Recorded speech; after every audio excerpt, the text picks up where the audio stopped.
Chapter 129. Thud. Thud, the two heads that fell from the sky caused the fierce battlefield below to fall silent. Then, the identities of the two heads were also recognized. It's the king. It's Sir Sith. The death of the king and the rebel leader caused panic to spread uncontrollably. Whether it was the Silvermoon Guard or the rebel army, they all began to think of one question: since their boss is dead, what are we fighting for? At this time, if there were people of suitable status and reputation from both sides to stand out, they could stop the soldiers from panicking. But unfortunately, even Prince William and the Duke of Lute were staring blankly at the two heads on the ground. They fell into endless panic and shock, and had no time to care about their subordinates who were gradually becoming restless. No one knew who was the first to throw down their weapons, but it was like the first domino that fell. Under the chain reaction, the soldiers from both sides who had been fighting fiercely for half the night threw down their weapons one after another and began to flee in all directions. Seeing this, Colin flapped his wings and flew towards the south gate of Silvermoon City. He did not forget that he still had an army of his family there. After hearing about the killing in the city, the Knight of Rigo would probably lead his army to attack. As for the Knights of Telda and the House of St. Hilda's guards who were acting as bait, Colin did not have time to care about them for the time being. After all, he still knew how to differentiate between close and distant. Under the flapping of his large bat wings, Colin's speed was extremely fast. Not long after, he saw the flames caused by the fierce battle in the south of the city. That should be the Knight of Rigo and his men. Just as Colin was about to dive down to help, he suddenly felt a weakness that came from the depths of his blood. Could it be that there was a time limit to the transformation? Colin was shocked and hurriedly rushed towards the nearest ground. He was afraid that he would lose his wings halfway and turn into a pancake when he landed. The Knight of Rigo, who was still fighting bravely, suddenly heard a loud boom. It was as if the ground had trembled. The Knight of Rigo, who did not know what was going on, hurriedly looked around vigilantly. Then, he saw a few half-elf girls screaming as they ran out of a small wooden house by the side. The Knight of Rigo had obviously misunderstood their disheveled appearance. The Knight of Rigo, who had a strong sense of justice, immediately strode forward, ready to teach this scum who had taken advantage of the chaos in the city to harm innocent women. Bang! The Knight of Rigo kicked the door open and shouted, "Boy! Get the hell out of here!" His words were stuck in his throat before he could finish his sentence. This was because the Knight of Rigo recognized the shirtless man who was frantically wrapping a bedsheet around himself. It was Colin. Their eyes met. The air suddenly quieted down. Lord Viscounts. Cough cough, please continue. Colin looked at the Knight of Rigo's timid appearance and was speechless. It's not what you think. Forget it, let's not talk about it. Find me some clothes. Yes. After Colin had finished dressing, the Knight of Rigo hesitated for a moment, but still felt that he had to make up for the misunderstanding from before. He touched his big bald head and smiled foolishly. My lord, it's actually the half-elf commoner's honor to be chosen by you as your lover. You don't have to climb the roof, just tell me and I'll help you. Shut up. Colin glared fiercely at the Knight of Rigo, feeling that he would not be able to explain this topic clearly. However, he still felt that he had to explain, I was fighting with someone just now, and my clothes were all ruined. Then, I fell into this house, I see. The Knight of Rigo had a look of realization on his face, but he did not know whether to believe it or not. Colin shook his head and could only change the topic stiffly. How are the casualties among your men? Not many. Although the half-elf guards have a lot of people, their fighting power is not that great. Colin nodded. All right, then gather the troops and follow me. Yes. When the first rays of the morning sun shone on the top of Silvermoon City, the beautiful garden city had already lost its former glory. This sudden rebellion had caused the whole city to fall into chaos, and it was as if Pandora's box had been opened, releasing the dark side that had been hidden in some people's hearts for a long time. Theft, rape, arson, murder. Countless crimes had taken place one after another last night. In addition to the rebels who had escaped from the palace, the whole of Silvermoon City had turned into a living hell in the blink of an eye. Of course, this hell was only for the half-elf commoners. The half-elf nobles who had their own private armed forces and strong castles were naturally not affected much. For example, the Miller family. Colin. It's great that you're okay. At the entrance of the Miller family's manor, Vera jumped into Colin's arms with a look of surprise, completely ignoring the gazes of the people around them. Of course, the people around them did not dare to show any strange looks, and they all turned their heads and pretended not to see anything. What can happen to me? Colin hugged the girl's soft body and smelled the fragrance at the tip of his nose. He suddenly felt that all the trouble he had been through for so long was not in vain. After the joy of reunion gradually faded, Vera shyly left Colin's arms and turned around to look for the Knights of Telda. She was puzzled and asked, "Where are the Knights of Telda?" He got separated during the battle. I have already sent someone to look for them. Don't worry. Of course, Colin would not tell Vera that he had used the Knights of Telda as bait. Okay. Vera trusted Colin. Colin looked past Vera and looked at Queen Aisha. Your Highness Queen Consort, Silvermoon City is in chaos now. His Majesty the King has been killed during the chaos. Therefore, I need you to rush back to the palace immediately to take charge of the situation. His Majesty has passed away. When they heard the news that the old king had died, everyone exclaimed with different expressions on their faces. Queen Aisha also had a shocked and sad expression on her face. However, Colin, who knew the other party well, could see the joy in her eyes.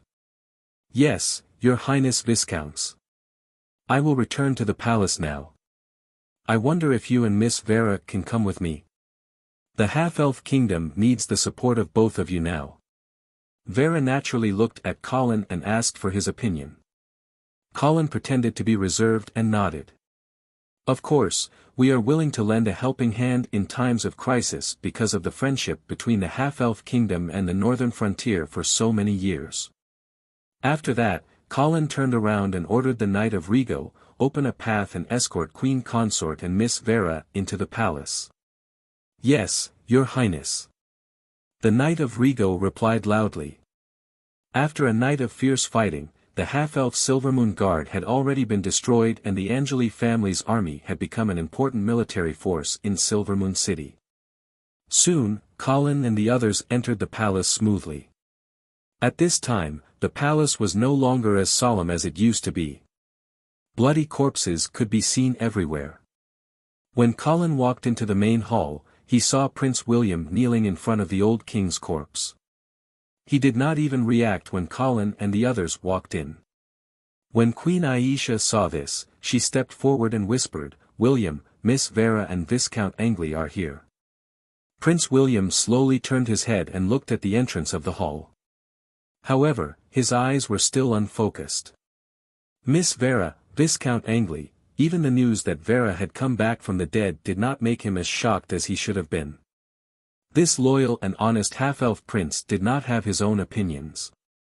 After his father's death, it was as if he had lost his soul. He was muddle-headed and did not know what to do. Colin stepped forward and said, "Your Highness Prince William, this rebellion has caused Miss Vera to have serious doubts about the House of Media's ability to control Silvermoon City and continue to lead the half-elf kingdom. Therefore, after consulting all the half-elf nobles, Miss Vera has decided that the House of Media is no longer suitable to continue to lead the half-elf royal family. Therefore, the throne will be inherited by Aisha Miller. Do you have any objections?" Prince William's body trembled, and his unfocused eyes finally regained focus. He looked up at Vera and then looked at Queen Aisha. Finally, he turned his head and looked at Colin. Colin's face was as cold as water and his eyes were as cold as ice. Prince William did not know why, but he suddenly felt as if he had returned to the nightmarish night yesterday. When the demon descended from the sky and twisted his father's head off, therefore, the half-elf prince finally crawled on the ground and trembled. I have no objections. Chapter 130. This coup d'état came and ended very quickly. It was like a summer storm. If one was not careful, the world would be washed and changed. Most of the half-elf civilians had no opinion on the House of Media's initiative to give up the power of the royal family and let Queen Aisha inherit the throne and become Aisha's queen. The political struggles of the nobles had always had nothing to do with them. Moreover, for the half-elves who worshipped beautiful things, the beautiful Queen Aisha was much more pleasing to the eye than the old King Medouin. If there was a poll in the half-elf kingdom at this time, then the support of Queen Aisha would undoubtedly crush the support of the House of Media.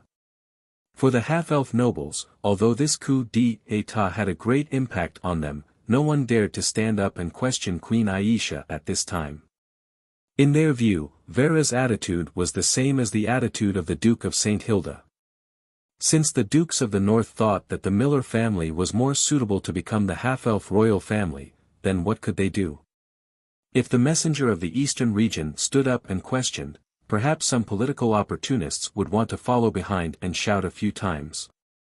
But now, the messenger of the eastern region had disappeared, so the half-elf nobles naturally did not dare to say anything. However, although Aisha had inherited the half-elf throne, the coronation ceremony could not be carried out for a while. This was because only the royal family of the Empire of Light, the San Lorenzo family, was qualified to crown Queen Aisha. Queen Aisha had already sent a messenger to Imperial Dragon City. If there were no accidents, the San Lorenzo family would soon send a messenger to crown Queen Aisha. In the main hall of the palace, Colin sat casually on the throne as if he was the real king. Meanwhile, Queen Elsa was reporting to Colin respectfully, "That's right. The Silvermoon Guard has been basically eliminated. The officers of the House of Media have been demoted and transferred and replaced with people from the Miller family." However, the Silvermoon Guard suffered heavy losses this time. After regrouping, there were less than 20,000 men left. I plan to issue a conscription order after a while. Since the House of Media took the initiative to give up its position, it saved us a lot of trouble. Therefore, I intend to bestow the title of Duke to William Media. This way, I can appease the people and show my benevolence. However, the Lute family who participated in the rebellion did not deserve this mercy. They would be stripped of all their lands and titles, and the Duke of Lute would be sentenced to death by hanging. The Hyacinth Chamber of Commerce had been forced to close down, and the Savoy family members had been expelled from the half-elf kingdom. In addition, the assets of the Lute family and the Hyacinth Chamber of Commerce are all listed here, as well as the assets of the gnome's treasury. Please take a look. Colin's interest was immediately piqued. He quickly took it and flipped through it.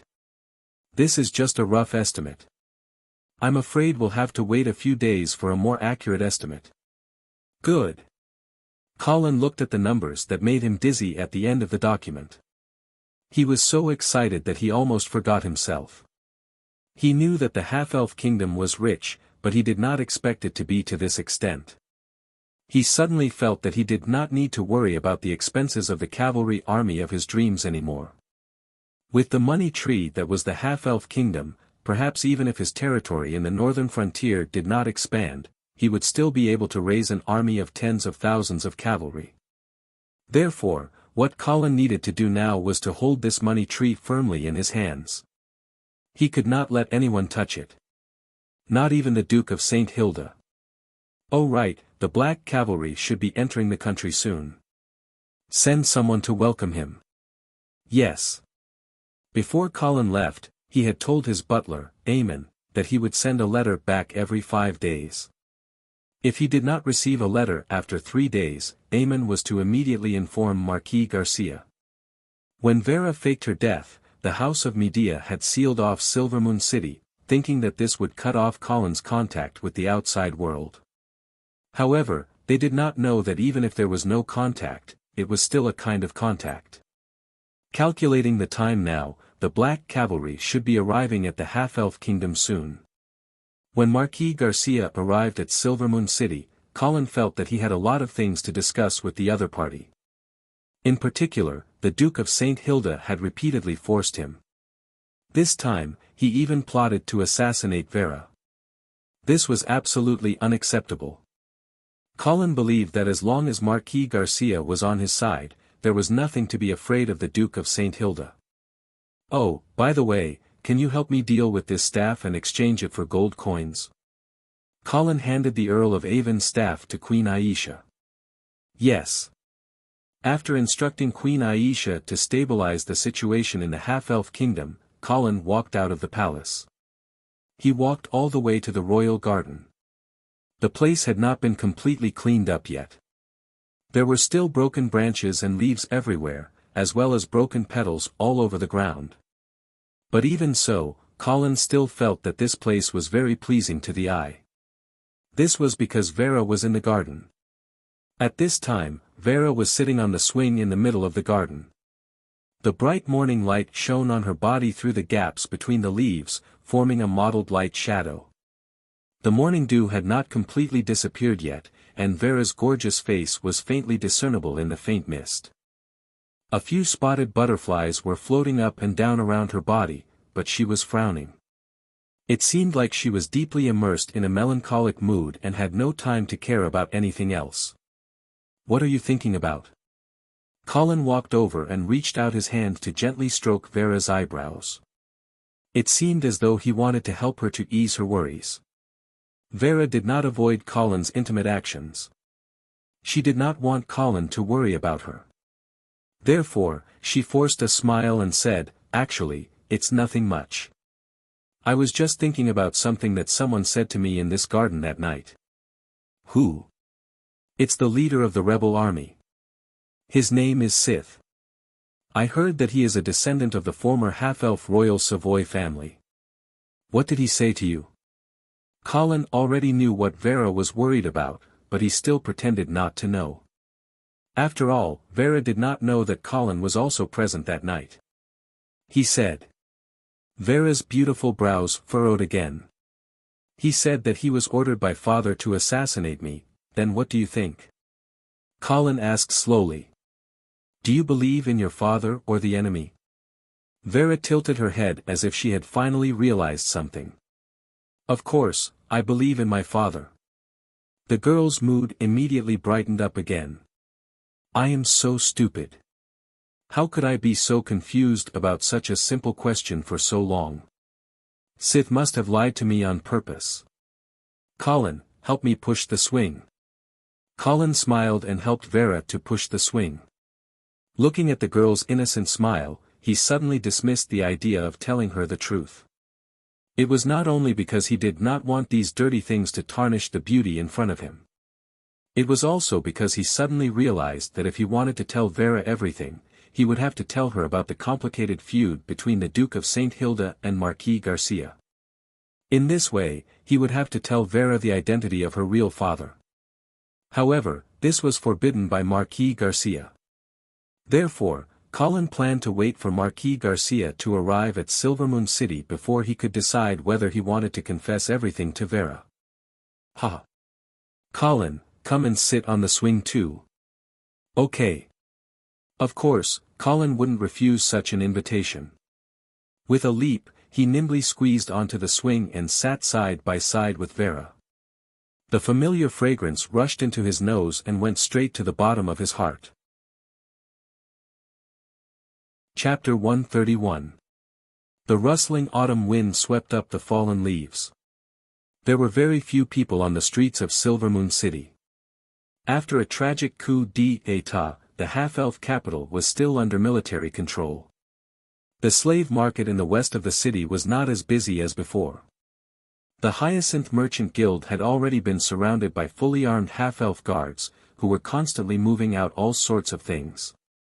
In a dark alley 1,000 meters away from the Chamber of Commerce, Ross Savoy sneakily poked his head out and carefully observed the situation of his family's Chamber of Commerce. Obviously, the situation was not good. Ever since his brother Sith's head fell from the sky and landed in the palace, Ross knew that the Savoy family's operation had failed again. However, he did not despair too much because Queen Aisha did not kill the Savoy family. She only banished them. The half-elf nobles had a tradition of forgiving the losers. Moreover, not only did the Millet family not hate the Savoy family, they even had to thank them. If it weren't for the Millet family's coup d'état, the half-elf throne wouldn't have fallen into their hands. However, although the Savoy family was saved, their assets were all confiscated. Ross sighed and reluctantly looked at the Hyacinth Chamber of Commerce one last time before turning to leave. However, when he turned his head, he saw a man in a black robe standing quietly in the shadows behind him, coldly looking at him. Mr. Chong, why have you come to Silvermoon City? Mr. Chang's lips curled into a mocking sneer. What? Can't I come? Of course you can.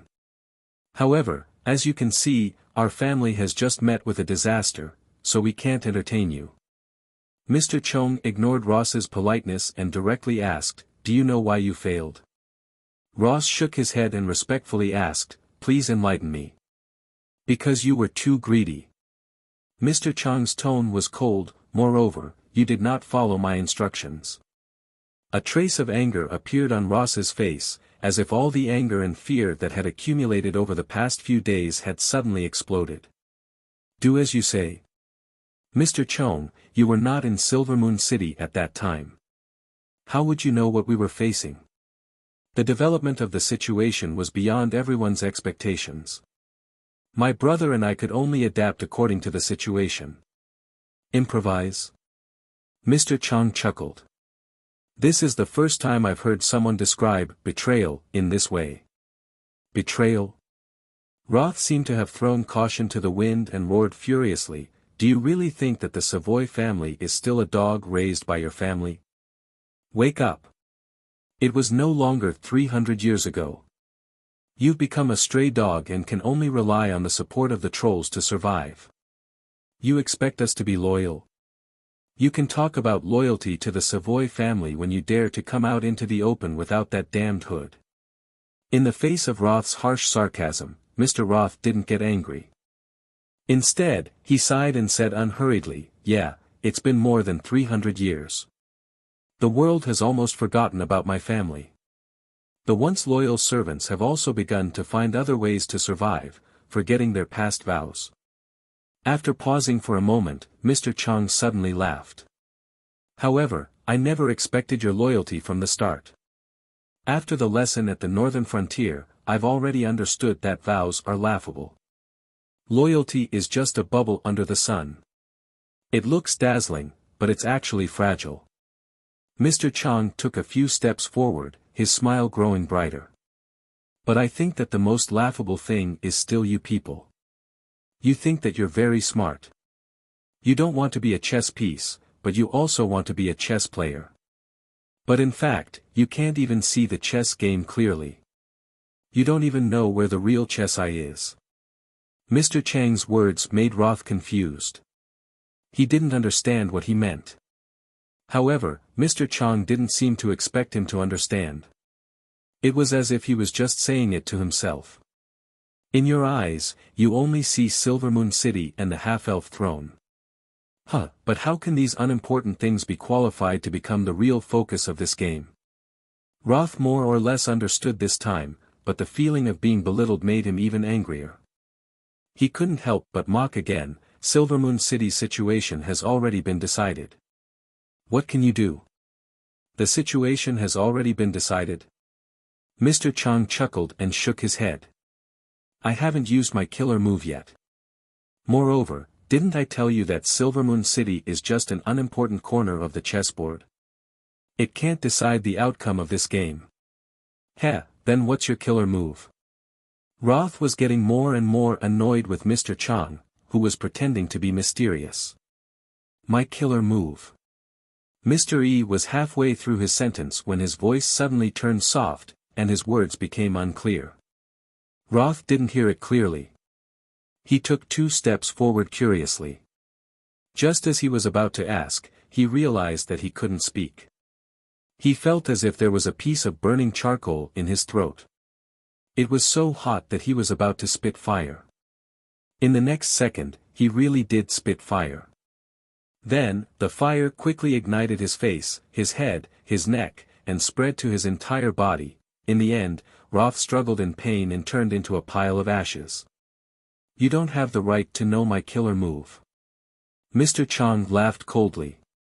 His gaze passed through the dark alleyway and looked in the direction of the northern frontier. Northern frontier, Fallen Eagle City. The fat merchant, Oliver, was sweating profusely as he welcomed a woman in luxurious clothes into the Tulip Merchant Association. Madam Penny, we can't go on like this. If we don't sell those grains, although we can make a lot of money from the increase in grain prices, but I'm afraid we won't live long enough to earn that money. Penny's wine-red eyes stared coldly at Oliver. She asked in return, what are you afraid of? Don't worry, with me here, the Earl won't arrest you for hoarding grains. Oliver believed her words. After all, she was Earl Oman's most beloved lover. Naturally, she had the confidence to deal with the Earl. However, Oliver still said anxiously, Madam, I'm not worried about the Earl. Then what are you worried about? I'm worried about those slaves and commoners who are going crazy from hunger. Did you know that during the invasion of the trolls this spring, a large number of fields missed the spring plowing? Now, famine has begun to spread in the northern frontier. If we don't sell our grain now, I'm afraid people will starve to death. It's just a group of slaves and commoners. If they die, so be it. Penny looked unmoved, as if she was no longer on the same level as him. Madam, have you ever been hungry? Oliver began to become impatient. He no longer hid some things. I have been hungry. Moreover, I know that feeling. It's worse than death. It can turn people into lunatics, into beasts, into terrifying creatures that devour everything. Penny looked coldly at Oliver and said with a smile, continue. Oliver hesitated for a moment, but did not dare to continue. Isn't it just a rebellion? Penny said in a relaxed tone. Since you know, then why, take care of yourself, Mr. Oliver. You won't starve. Penny gently patted Olaf's chubby face and said, don't worry. But if you do something you shouldn't do, then it's not necessarily the case. Chapter 132. At the end of October, the winter dungeon could feel the approaching winter. The bone-chilling rain fell for 3 days and turned into snowflakes on the 4th day. On the 5th day, when the long-absent sun finally broke free from the dark clouds, chilly Winter Castle had become a world of snow and ice that was covered in silver. But the residents of Winter weren't in the mood to appreciate the beautiful scenery. Most of them were running out of food. Is there no sign of food prices falling? In the study in the courtyard of the Lion's Roar Castle, the Duke of St. Hilda asked as he added firewood to the fireplace. Behind the Duke was a middle-aged man with an amiable temperament. He had a pair of sea-blue eyes that were filled with waves of wisdom. His white ponytail was carefully combed and blown to the back of his head. His clothes were exquisite but not extravagant. An ancient handwritten scroll was fastened to his waist, and his left hand was wearing a white glove. Dawn White. The residents of the Lion's Roar Castle called him Scholar Dawn. Though the title of scholar wasn't a noble title, it was still very precious. Only those who had studied at the Empire's White Tower Academy and graduated were qualified to use the title of scholar. The number of graduates from the White Tower Academy could be counted with one hand. Therefore, every scholar was the best candidate for a court official, and they were naturally the targets of the dungeon lords. No. Scholar Dawn shook his head. His expression was full of worry. In the past 3 months, the price of food in the northern frontier has increased by more than 20 times. It's definitely not just because of the poor harvest caused by the trolls' invasion. Someone is deliberately hoarding food and manipulating the price. They're just merchants who are willing to sacrifice their lives for money. The Duke of St. Hilda was full of disdain. Issue a duke's order to the dungeon lords of the northern frontier to control the merchants in their territories. If the price of food is still high in half a month, don't blame me for killing them. Yes. Scholar Dawn nodded. Is there enough food for the Golden Lion Legion? If there's no large-scale war, there's still enough. Scholar Dawn hesitated for a while before reminding him. However, Your Grace, I still suggest that you purchase another batch of rations, just in case. Hearing this, the Duke of St. Hilda frowned. He clearly understood what Master Dawn was worried about. Famine was the easiest factor to trigger a rebellion. Thus, the Duke of St. Hilda immediately nodded and said, then let's purchase another batch. All right. However, the price of food in the Empire is rather high right now, so I'm afraid. No matter how high the price is, buy it for me. Yes. The Duke of St. Hilda threw a few more logs into the fireplace. Looking at the dancing flames, he suddenly asked, where is the Black Cavalry now?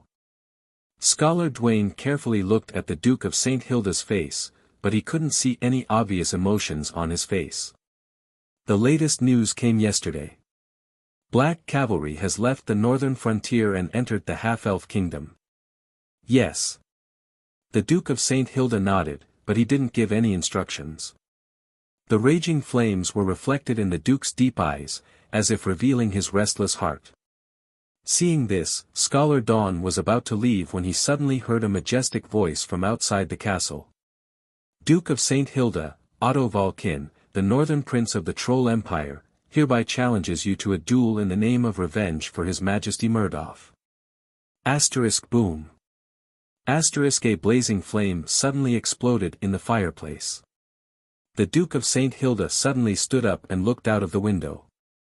A troll warrior emitting a terrifying aura was standing at the highest point of the Lion's Roar castle, looking down at the guards who were constantly gathering below. Seeing the Duke of St. Hilda about to leave, Scholar Dawn hurriedly stepped forward to dissuade him. Your Grace, it is said that Prince Otto has just advanced to the Sanctuary Realm. So what? The Duke of St. Hilda didn't have the slightest intention of backing down. Am I supposed to hide in the Lion's Roar castle and let him strut around outside? After saying this, the Duke no longer cared about the stunned Scholar Dawn and strode out. The southwest border of the half-elf kingdom. The Black Cavalry was camping here.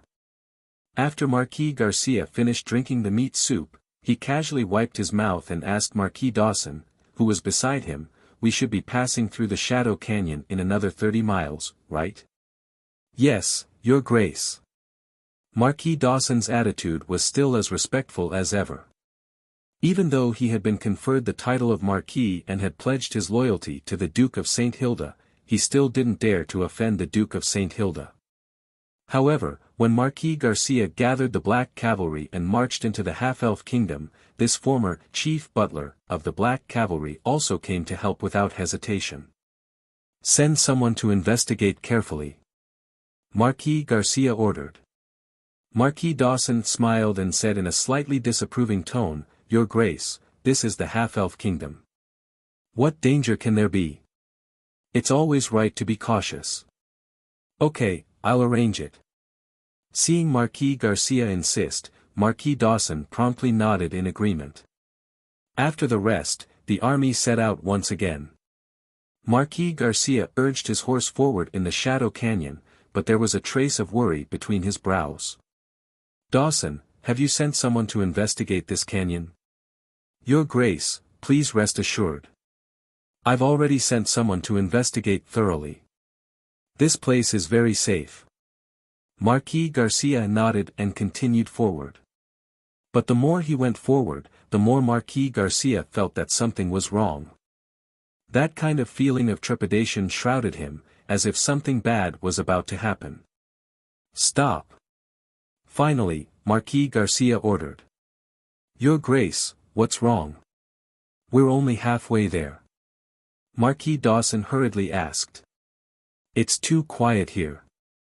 Marquis Garcia's gaze was cold, as if he had realized something. The next moment, he decisively ordered, "Turn around." The rear army becomes the front army, and the front army becomes the rear army. Withdraw from the Shadow Canyon. Your Grace. Marquis Dawson had a puzzled expression. Your Grace. Marquis Garcia ignored him and insisted that the military officer immediately go forward to give the order. Just as the black cavalry began to change their formation, a loud sound suddenly came from the canyon. Rumble. Marquis Garcia suddenly turned his head and saw a dazzling flash suddenly erupt from the two cliffs behind him. The terrifying arcane energy was like the might of the heavens, blowing apart the two cliffs in the middle of the canyon.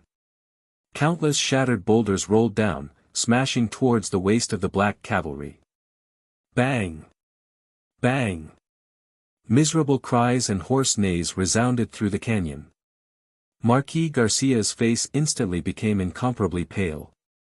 While he was in a daze, he suddenly felt a sharp pain coming from his waist.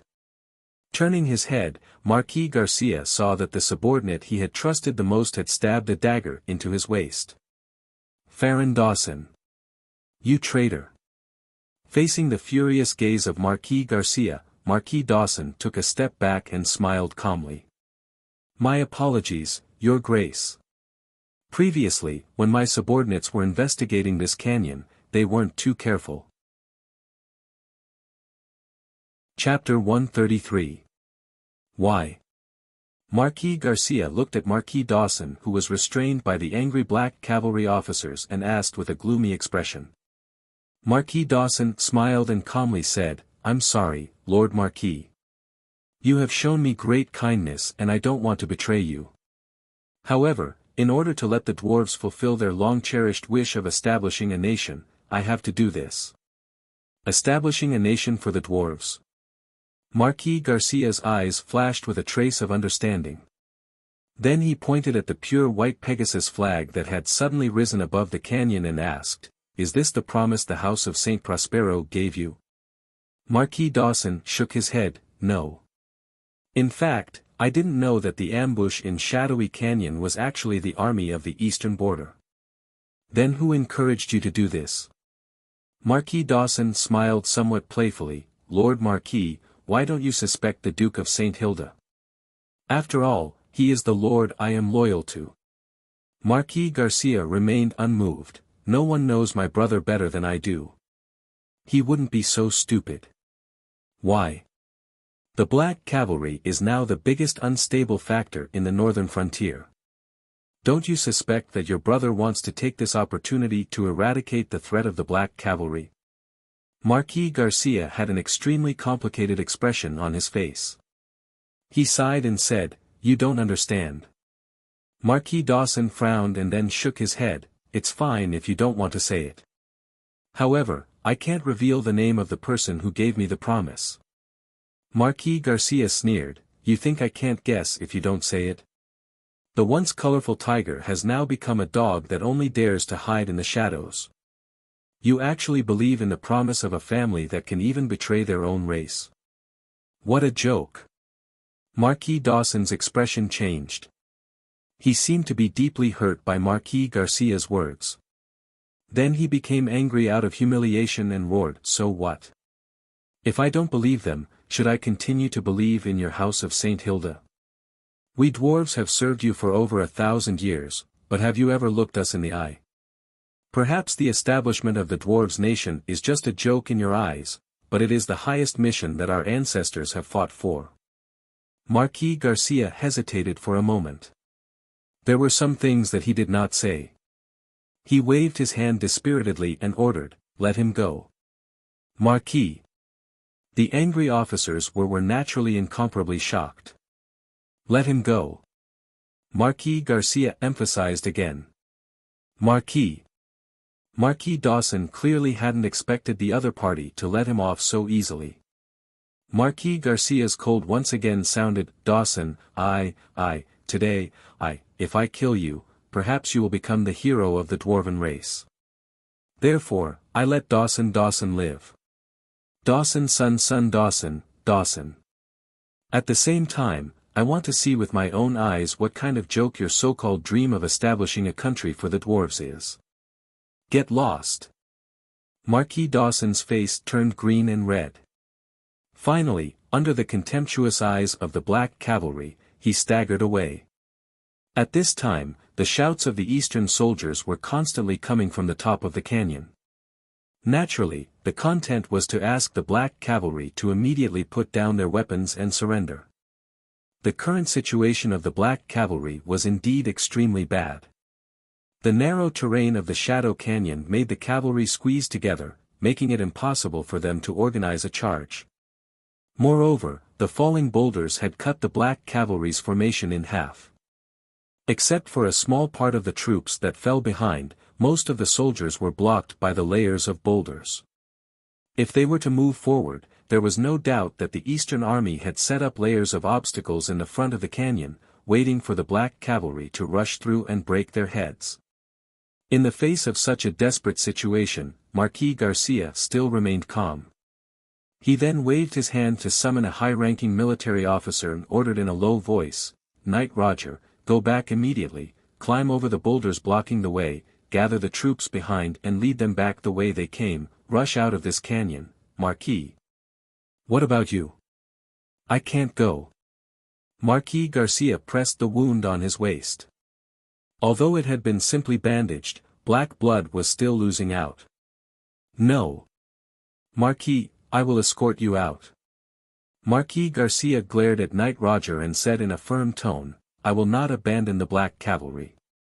But you must go. It doesn't matter if I die, but the black cavalry must leave behind a spark." Knight Roger still wanted to say something, but Marquis Garcia didn't give him a chance and roared in a low voice, "Shut up. Listen to me. After you withdraw with the rear army, don't get entangled with the Eastern Army, and don't go back to the northern frontier. Go north around the Shadow Mountain Range, and spend some time to reach Silvermoon City. When you get there, find Viscount Angley and ask him a question. Should the Lord of the Northern Frontier be surnamed Saint Hilda? If he says yes, then you will be loyal to him. Otherwise, you will kill him, return to Coldwinter City, and be loyal to the Duke of Saint Hilda. Do you understand?" "Yes." Knight Roger quickly nodded. He seemed to want to say something else, but he was stopped by Marquis Garcia's fierce gaze. "Hurry up and go." Knight Roger had no choice but to kneel on one knee and solemnly bow to Marquis Garcia before leaving with red eyes. Marquis Garcia waited until Knight Roger was far away before gathering his officers and asked, "Is there anyone who wants to surrender?" "We will never surrender." Everyone shouted without hesitation. "Good." A smile appeared on Marquis Garcia's face. "There are only black cavalry who die in battle, there are no black cavalry who surrender. Pass down my order, dismount, advance, and kill." Woo! In the harsh sound of the bugle, the battle suddenly broke out. As the most elite army of the northern frontier, and even the entire Radiant Empire, the black cavalry did not lack the courage to fight with their lives on the line. Even if at this time they had lost their biggest advantage, but the fighting spirit that broke out in the desperate situation was still impressive. Under the leadership of a group of officers, the black cavalry soldiers all abandoned their horses and rushed to the mouth of the valley on foot. They climbed over the layers of obstacles set up by the Eastern Army, shouted the name of the Radiant Lord, and launched an attack on the enemy. "Release the arrows." The arrows suddenly became the main character in the air, like a dark cloud shuttling back and forth. However, such a rain of arrows could not scare off the black cavalry. They were like locusts rushing out of the narrow mouth of the valley, rushing to the Eastern Army's position. Blood flowed freely, and corpses were scattered all over the ground. The battle at the mouth of the valley became extremely tragic from the beginning. The corpses of the black cavalry soldiers quickly piled up at the mouth of the valley, forming a terrifying hill. The strong smell of blood drifted in the air, suffocating people. The Eastern Army, who originally thought that victory was in their hands, began to feel a chill in their hearts and shivered. It was as if those who rushed over without fear of death were not human. but a group of crazy beasts. Chapter 134. Silvermoon City, Half-Elven Palace. In a dark and gloomy basement, Colin was biting the neck of a half-elf, sucking on it continuously. This half-elf was a ranger from the Lute family, sentenced to death by hanging because of his participation in the coup d'état. However, on the day of the execution, he was secretly swapped. The one who was hanged was another prisoner with a similar figure and appearance. As for him, he was brought to the basement of the palace and became Colin's test subject. Colin wanted to know, other than the human race's divine profession, knights, could other races' divine professions be turned into blood descendants as well?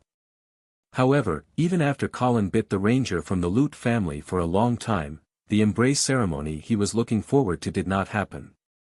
It seemed that the elf race's divine profession, rangers, could not be turned into blood descendants. Sighing, Colin pulled out his canine teeth. Not long after, the ranger from the Lute family stood up again, his eyes dull. Just like Cynthia, he had also become Colin's blood slave. A level 3 ranger blood slave. Not bad. Colin stroked his chin, comforting himself. Taking out a monkey mask and putting it on the ranger, Colin smiled and said, "Yes, from now on, your code name will be Monkey." The monkey ranger's eyes flashed, as if he understood what Colin meant. Letting the monkey ranger continue to accompany the fox knight, Cynthia in the basement, Colin walked up the stairs. This basement led directly to the king's study. No, it should be called the queen's study now. Ever since the death of the old king, Queen Aisha seemed to have changed into a different person. The lingering melancholy from before had quietly faded away, replaced by a blossoming charm. It was obvious that she had dressed up meticulously today. She was wearing a red low-cut dress with thin shoulder straps, showing off her slender and curvaceous figure. A light blush, bright lip gloss, and an embroidered gold accessory stuck to her forehead made Aisha's beautiful face appear even more three-dimensional. Sparkling diamond-studded earrings dangled from her slender ears, setting off the queen's refined and noble aura. Seeing Colin walk out of the basement, Queen Aisha smiled, instantly brightening the entire study. "Lord Viscounts, are you done with your work?" "Yes." Queen Aisha did not ask what Colin had been busy with down below. She was a woman who knew her limits. Colin walked to the window and saw a group of priests and priests gathered in the square outside the hall, asking curiously, what are they doing?" Queen Elsa walked to Colin's side and stood next to him. She explained, "This is the tradition of the half-elf royal family. After every king dies, they will invite the priests of the Church of Light and the priests of the Church of Fate to pray for their souls." Colin was a bit obsessed. What kind of traditions? The priests and priests were praying for the old king. Would his soul return to the embrace of the God of Light? Or God SSS? However, he did not say much. After all, he had to respect the traditional culture of other countries. Seeing Colin's silence, Queen Aisha explained, "You said that we have to treat the House of Medea well, so I let them arrange this ceremony." "You did the right thing." Colin nodded. "After all, your throne was given to you by the House of Medea, you have to show them enough benevolence and gratitude to win their hearts." "All right. According to the plan, I will confer the title of Duke to William Medowin at the conferring ceremony tomorrow. However, there are still many members of the House of Medea in the palace as courtiers. Should we take back some of these positions?" "No need. That will make you seem too petty." Colin looked back at Queen Aisha and said, "Moreover, it is not a good thing to let the Miller family dominate. The House of Medea can be a good counterbalance." "I understand." Queen Aisha nodded. Even if Colin spoke frankly about the fear and wariness of the Miller family, who had become the new half-elven royal family, she did not have any objections. Colin looked at Queen Elsa's calm face and explained, "The result of a single family's dominance is corruption and depravity. Believe me, the Miller family can only prosper for a long time with a rival spurring them on." "I understand. Just like the northern frontier, because of the trolls, the army of the north is the strongest in the empire. Without an opponent, the eastern region can only rely on the natural moat of the new Shui River to block the enemy's advance. Hearing this, Colin laughed. The raging river. I am afraid that it will not be able to protect the east for long. Of course, the Crystal River in the half-elven kingdom can be requisitioned at any time if the northern frontier needs it. Colin shook his head and said, there is no hurry. If the Duke of St. Hilda really wants the Crystal River, he will have to ask me and Marquis Garcia's opinion. Queen Aisha smiled and suggested, you can take the opportunity to ask the Duke of St. Hilda to marry Miss Vera again. I think this time, he will not refuse you. Colin nodded his head in agreement, obviously thinking the same thing. At this moment, he still didn't know that the outside world had long since undergone a drastic change, and the sea had turned into mulberry fields. Oh, by the way, you can also start to think about the issue of the heir. Colin was still helping Queen Aisha to plan. You can choose a suitable candidate from the Miller family to be your adopted son. Queen Aisha did not immediately agree this time. A faint blush suddenly appeared on her flawless face as she softly said, compared to an adopted son, I would rather have a biological son. Colin raised his eyebrows and looked at Queen Aisha in surprise. Queen Aisha also stared into Colin's eyes, and at the same time, her soft and delicate body slowly leaned towards him. Colin's heart skipped a few beats when he felt the ecstasy of her touch on his arm and the fragrance lingering at the tip of his nose. However, he still maintained a trace of calmness and dissuaded her, you have to understand that it is impossible for me to marry you. Of course, I know. Queen Aisha's face was flushed, and her breathing gradually became rapid. Vera is the most suitable marriage partner for you. However, I can be your lover. Everyone says that half-elves are the best lovers. Don't you want to verify the truth of this sentence? Colin stared at the Queen's hazy eyes and persuaded her again, you have to think clearly.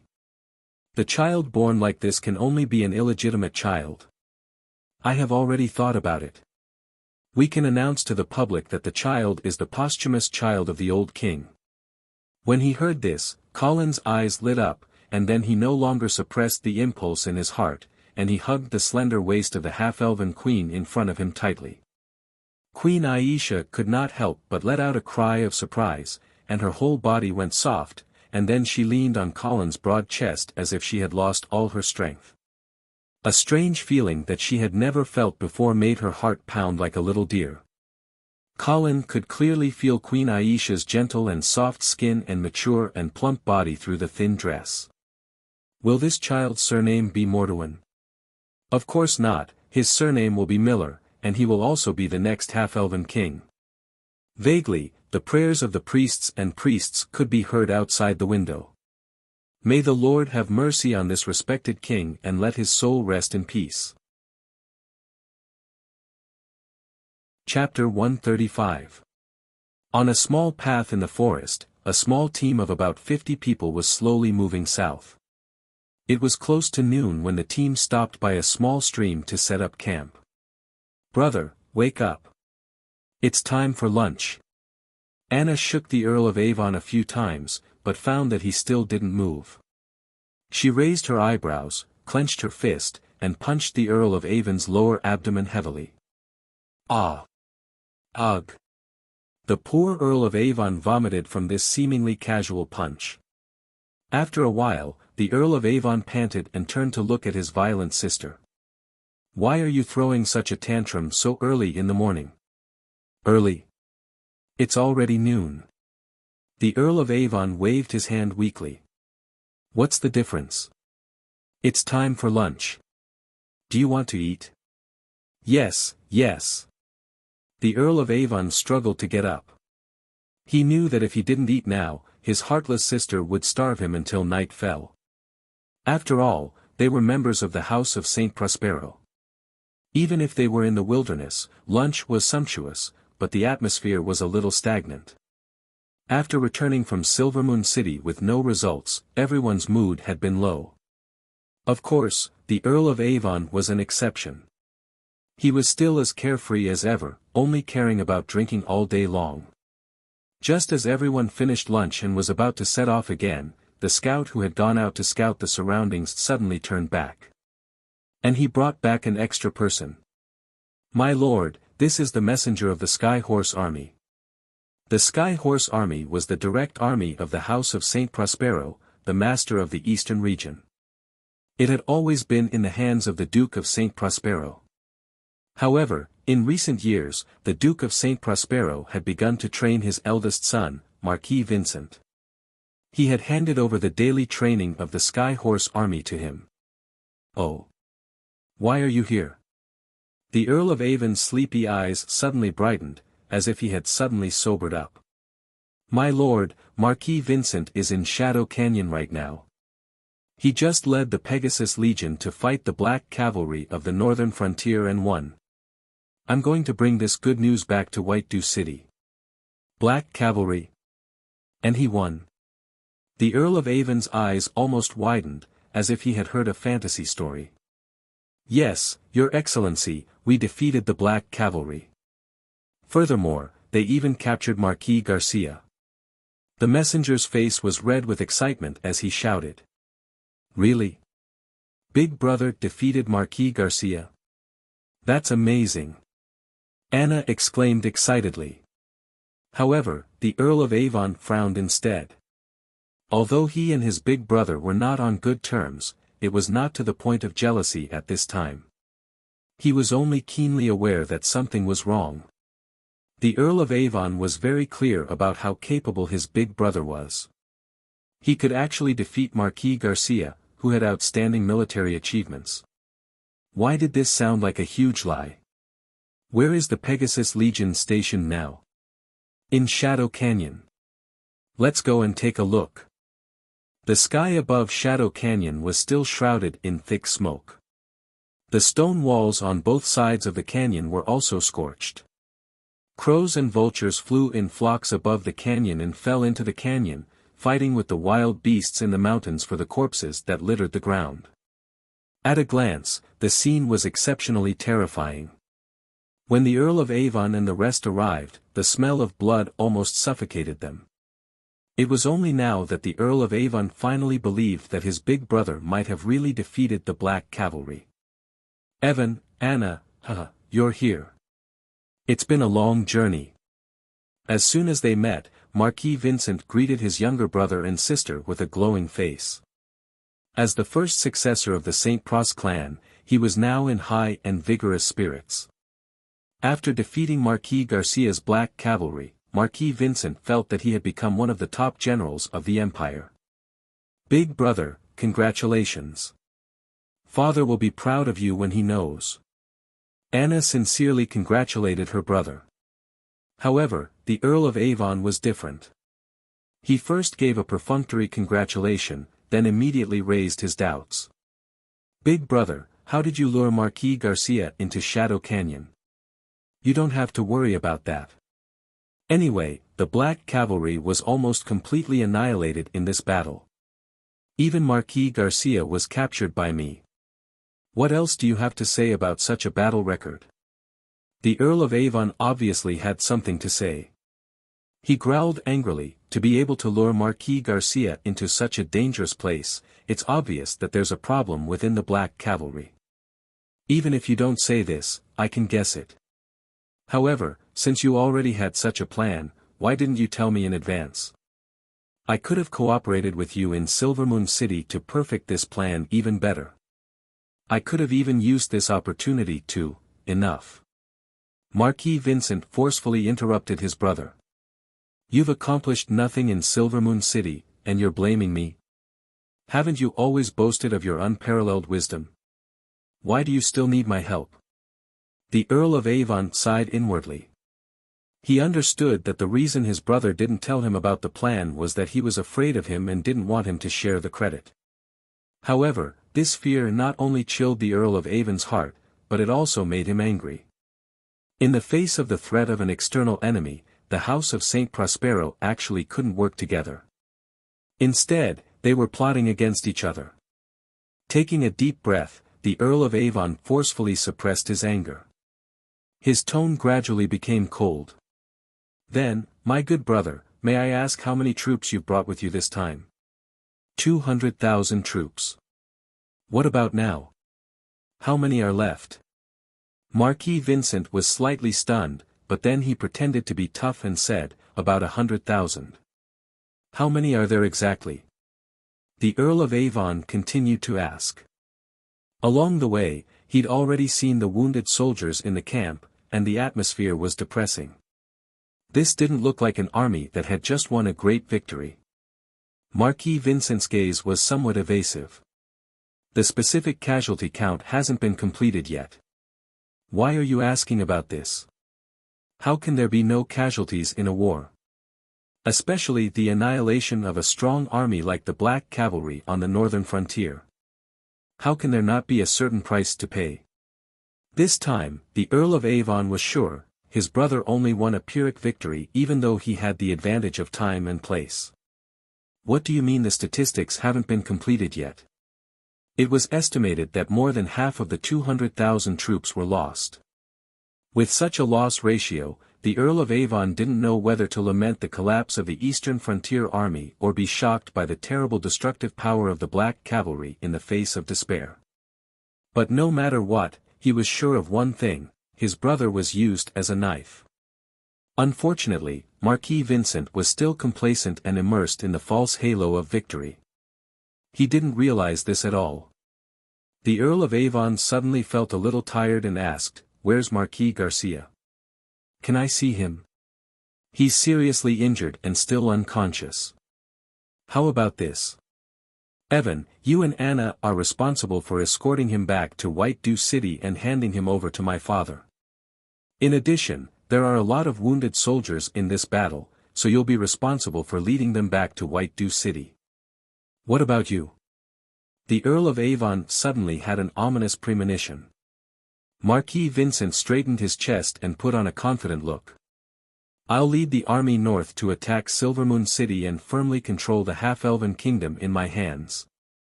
The Earl of Avon wanted to dissuade him, but when the words reached his mouth, they changed. "Okay, brother, then I'll wait for your triumphant return in White Dew City." Chapter 136. Sir Cusius, I didn't expect you to be a part of this ambush. The Earl of Avon sent off his brother and the army heading north, then turned to a middle-aged man in a white mage robe and smiled. Cusius didn't seem to want to talk about this topic, so he simply replied, "I just happened to be there." Of course, this kind of words couldn't fool the Earl of Avon, but he didn't pursue the matter. This ambush on the Black Cavalry involved many forces, and the Earl of Avon felt that he had to go back and ask his father personally to find out the truth. However, looking at the group of injured soldiers gathered around him, the Earl of Avon couldn't help but frown. At this moment, he clearly understood the terrible price his brother had paid in order to ambush the Black Cavalry. Out of the 200,000 men in the Pegasus Legion, 30,000 had died, 50,000 were injured, and 20,000 had deserted under the Black Cavalry's crazy counterattack. In other words, the Pegasus Legion had already shown signs of collapse. If the Black Cavalry hadn't shed his last drop of blood, the victory of this ambush might not have belonged to the eastern region. In addition, 18 knights had died in battle, including a 5th-grade knight. Such a terrible price in exchange for the destruction of the Black Cavalry. The Earl of Avon didn't know whether it was worth it or not. At this moment, he finally understood why his brother insisted on continuing to lead the army to the north. The ambush had taken advantage of the right time and place, but it turned out to be a Pyrrhic victory. If Marquis Vincent returned to White Dew City like this, his reputation would definitely be ruined.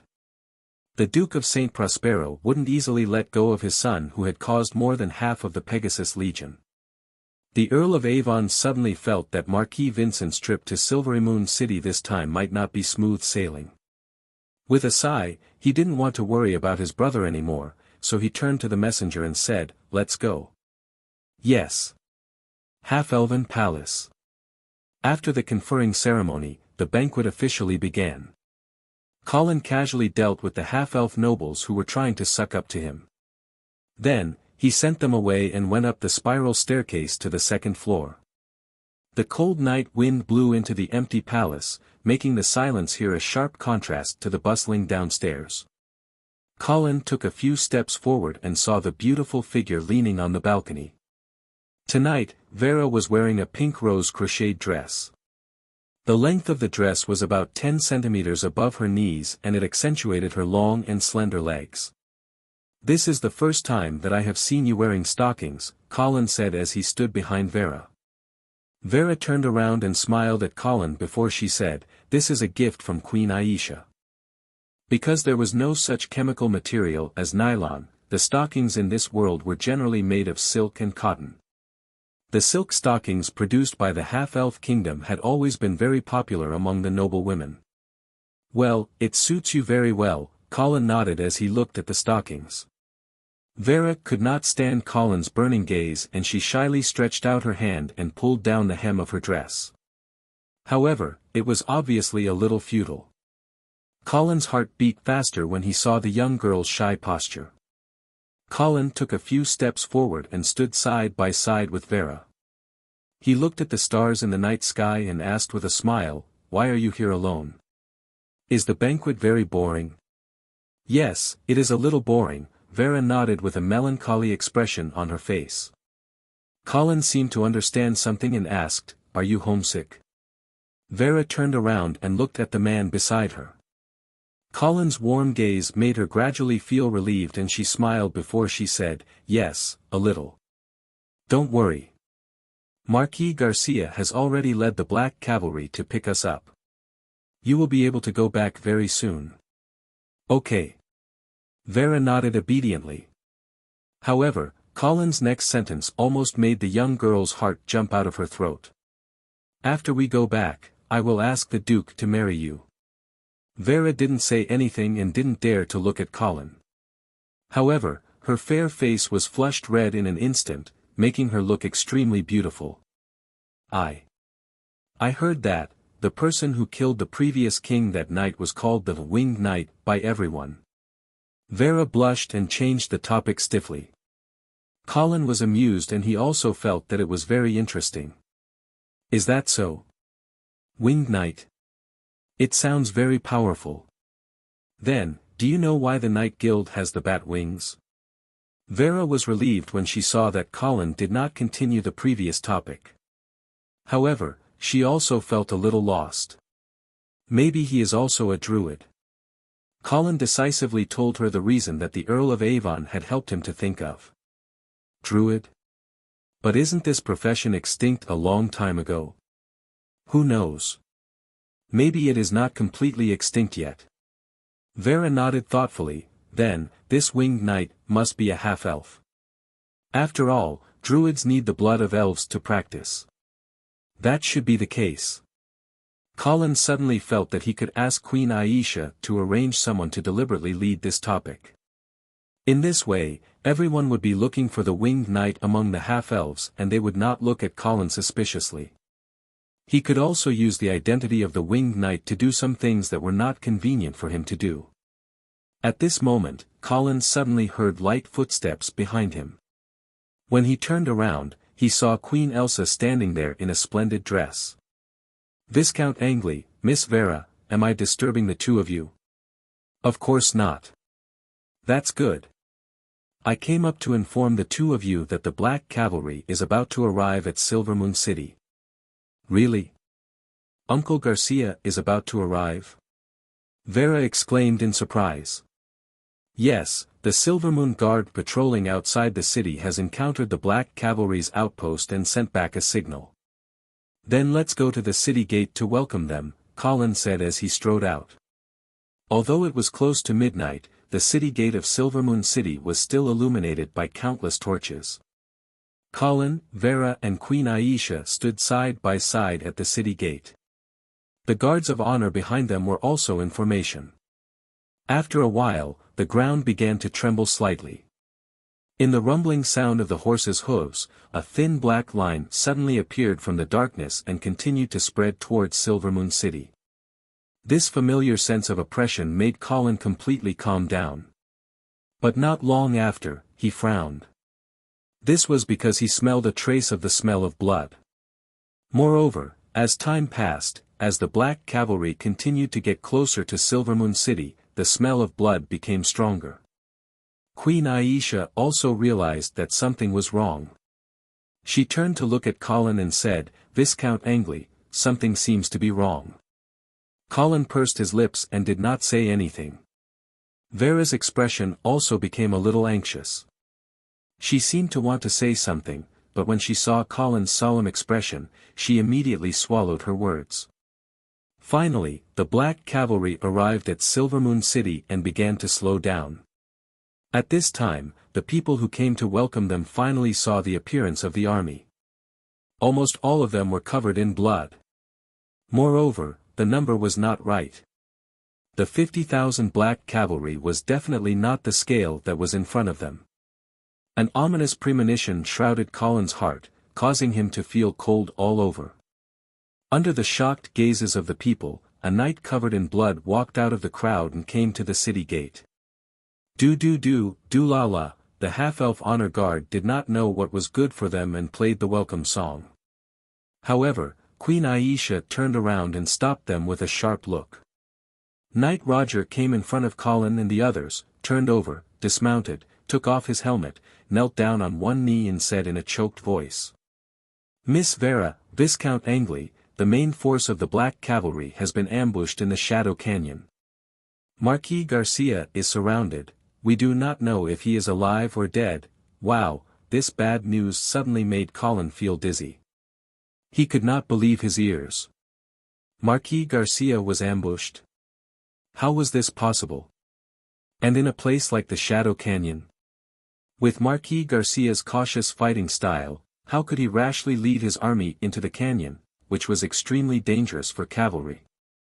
Forcing himself to calm down, Colin asked, "How did you get ambushed? Why didn't you investigate in advance? Marquis Dawson betrayed us. He deceived Marquis Garcia and led the black cavalry into the enemy's trap." Friend Dawson. The image of a dwarf suddenly appeared in Colin's mind. At the same time, he could no longer suppress the thought in his mind. Could it be that Marquis Dawson was ordered by the Duke of St. Hilda to betray Marquis Garcia?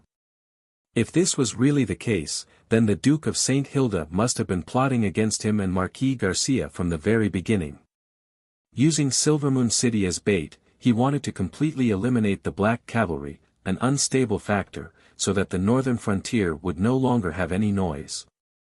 "How many people do you have left now?" 8,000. 8,000.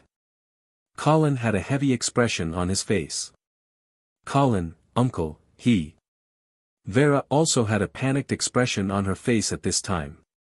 Colin held Vera's small hand and solemnly promised her and Knight Roger, "Don't worry, I will avenge Black Cavalry." Chapter 137. When the first ray of light shone on Silvermoon City in the early morning, Colin was still wide awake. After listening to Knight Roger's detailed description of the Black Cavalry's situation, Colin was not in the mood to sleep at all. Vera, who was worried about her uncle's safety, finally fell asleep after crying for a while. Colin gently covered Vera with a blanket and then motioned for Knight Roger to follow him out. When the two of them came to the corridor outside the hall, a half-elf maid carefully approached them and asked, "Lord Viscounts, Lord Knight, would you like to have breakfast?" Colin did not have much of an appetite at the moment, but looking at Knight Roger's appearance, it seemed that he had not had a good meal for a long time. So, he nodded and said, "Send 2 sets over." Soon, the maid came over with 2 plates. "Just put them on the ground." Colin did not want to disturb Vera's sleep, so he sat down on the stairs in the corridor. Knight Roger obviously did not care about these things at this time, so he also sat down next to Colin. When the maid saw this, she had no choice but to put the plates on the stairs and then quickly left. After stuffing some food into his mouth, Colin asked again, "So, Marquis Dawson did not say who planned the ambush?" "No. But Marquis Garcia said that it was not the Duke of St. Hilda's plan." "Yes." Colin was suddenly confused again. Originally, he was convinced that this was the Duke of St. Hilda's plot from the beginning to the end, but he did not expect that Marquis Garcia would deny this possibility. So, why did Marquis Garcia think that his brother would not plot against him? The black cavalry in his hands had long been the biggest unstable factor in the northern frontier. Colin had previously wondered why the Duke of St. Hilda would plot against the half-elf kingdom and even the eastern region when the internal threat had not been eliminated. If the half-elf kingdom was just a bait and the real target was the black cavalry, then everything would make sense. But why did Marquis Garcia believe that his brother wasn't the mastermind behind the ambush?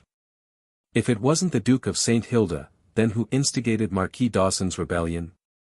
As if noticing Colin's confusion, Roger asked, "Sir Viscounts, do you suspect that the Duke of St. Hilda is behind this ambush?"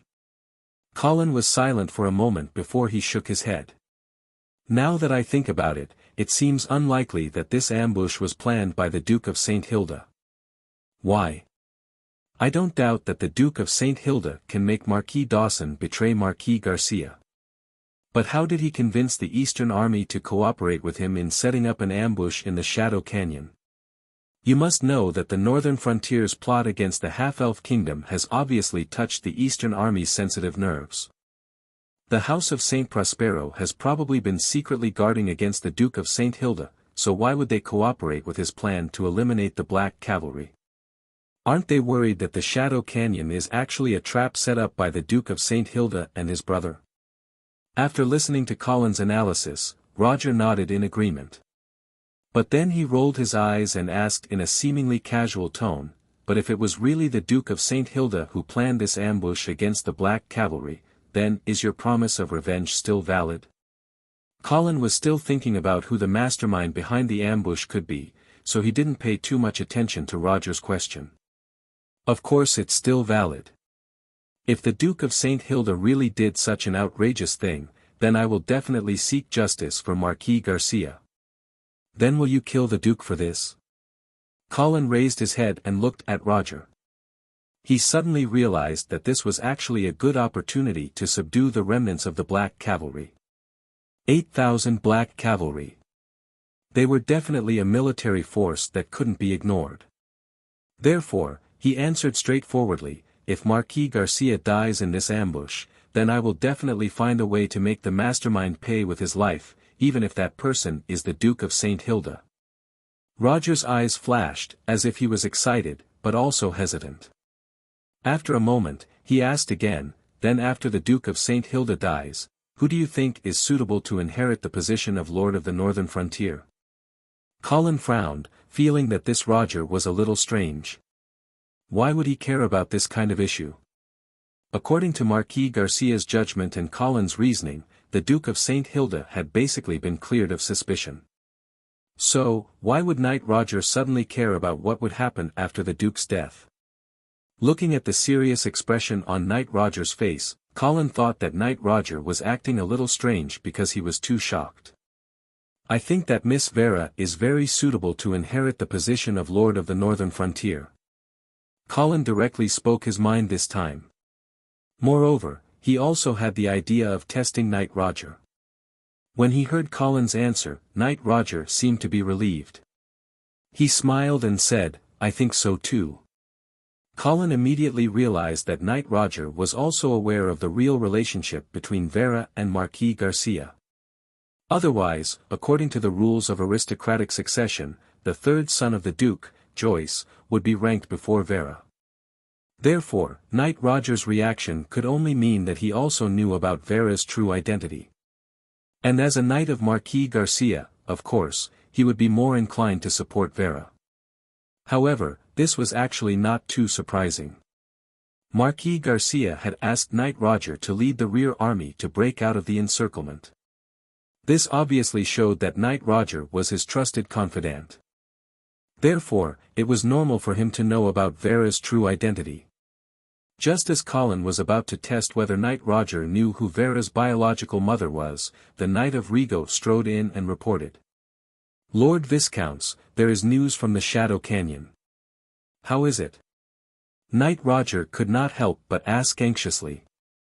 The Black Cavalry in the canyon has been completely wiped out and Marquis Garcia has been captured by the Pegasus Legion. Knight Roger's eyes instantly turned red when he heard the news.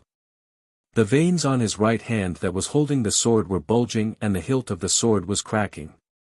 Colin sighed and comforted him, although this is not good news, at least it is not the worst. After all, Marquis Garcia is still alive and we still have a chance to redeem him. Yes. Knight Roger raised his head and there was a glimmer of hope in his eyes. The Knight of Rigo touched his bald head and said, "My lord, actually, there is another piece of bad news from the Shadow Canyon." "What other bad news is there?" "The Eastern Army that wiped out the Black Cavalry is currently heading towards Silvermoon City. They are expected to arrive in about 5 days. Colin's eyes widened and he quickly asked, "How many of them are there?" "About 100,000. 100,000. Colin was a little worried. However, looking at the eager Knight Roger beside him, and recalling the careful guidance that Marquis Garcia had given him back then, as well as the half-elf kingdom that he had painstakingly taken under his control, Colin took a deep breath and said firmly, "I'm sorry." "What are you afraid of?" "Then let's fight." They actually dared to come to Silvermoon City. Isn't this an opportunity for revenge delivered to our doorstep? Good. Knight Roger responded loudly and without hesitation. He knelt on one knee and presented his sword to Colin with both hands. "Respected Viscount Angley, I am willing to pledge my loyalty to you. As long as you are willing to avenge Marquis Garcia, the 8,000 Black Cavalry will be at your disposal." Colin's eyes lit up and he immediately took Knight Roger's sword and nodded on his shoulder. "I, Colin Angelo, accept your loyalty." Chapter 138. Marquis Vincent is deeply sorry to hear that His Majesty the King has met with misfortune. However, Marquis Vincent also believes that under your Majesty's rule, the half-elven kingdom will have a brighter future. Therefore, Marquis Vincent specially ordered me to bring a congratulatory gift to your Majesty as a sign of respect. The Eastern messenger was a middle-aged man of about 40 years old. He had a fair complexion and a short beard. His noble attire indicated that he was a Viscount's. This Viscount's Austin put a small delicate box on the table in front of Queen Aisha, then respectfully retreated. Although his etiquette was impeccable, his condescending attitude was not concealed. However, this was the usual attitude of the imperial messengers in the half-elven kingdom. Queen Aisha was already used to it. Marquis Vincent is very considerate. Queen Aisha smiled and expressed her thanks. At the same time, she signaled the maid beside her to open the box. The maid opened the box and found a flag inside. She took it out and unfolded it. It was a military flag. The flag of the Black Cavalry. The flag was still stained with blood, and there were traces of burns on the lower left corner. Even if it was only a flag, it made Queen Aisha feel as if she could see the scene of the tragic battle in the Shadow Canyon. At the same time, anger rose from the bottom of her heart. Queen Aisha did not have much affection for the Black Cavalry, but she was thoroughly enraged by the Eastern messenger's arrogant attitude. The other side sent this flag over, clearly to say, the army of the northern frontier has already been destroyed by us. If you know what's good for you, then hurry up and follow us to the east. Viscount Austin still had the same expression. His face had an impeccable fake smile. His eyes were neither happy nor angry as he focused on Queen Aisha. Queen Aisha's face suddenly bloomed with a brilliant smile. She had already felt the malice from the Eastern messenger from the beginning. Now, she seriously looked at the other side and praised. I didn't expect Marquis Vincent to be so accomplished in the military at such a young age.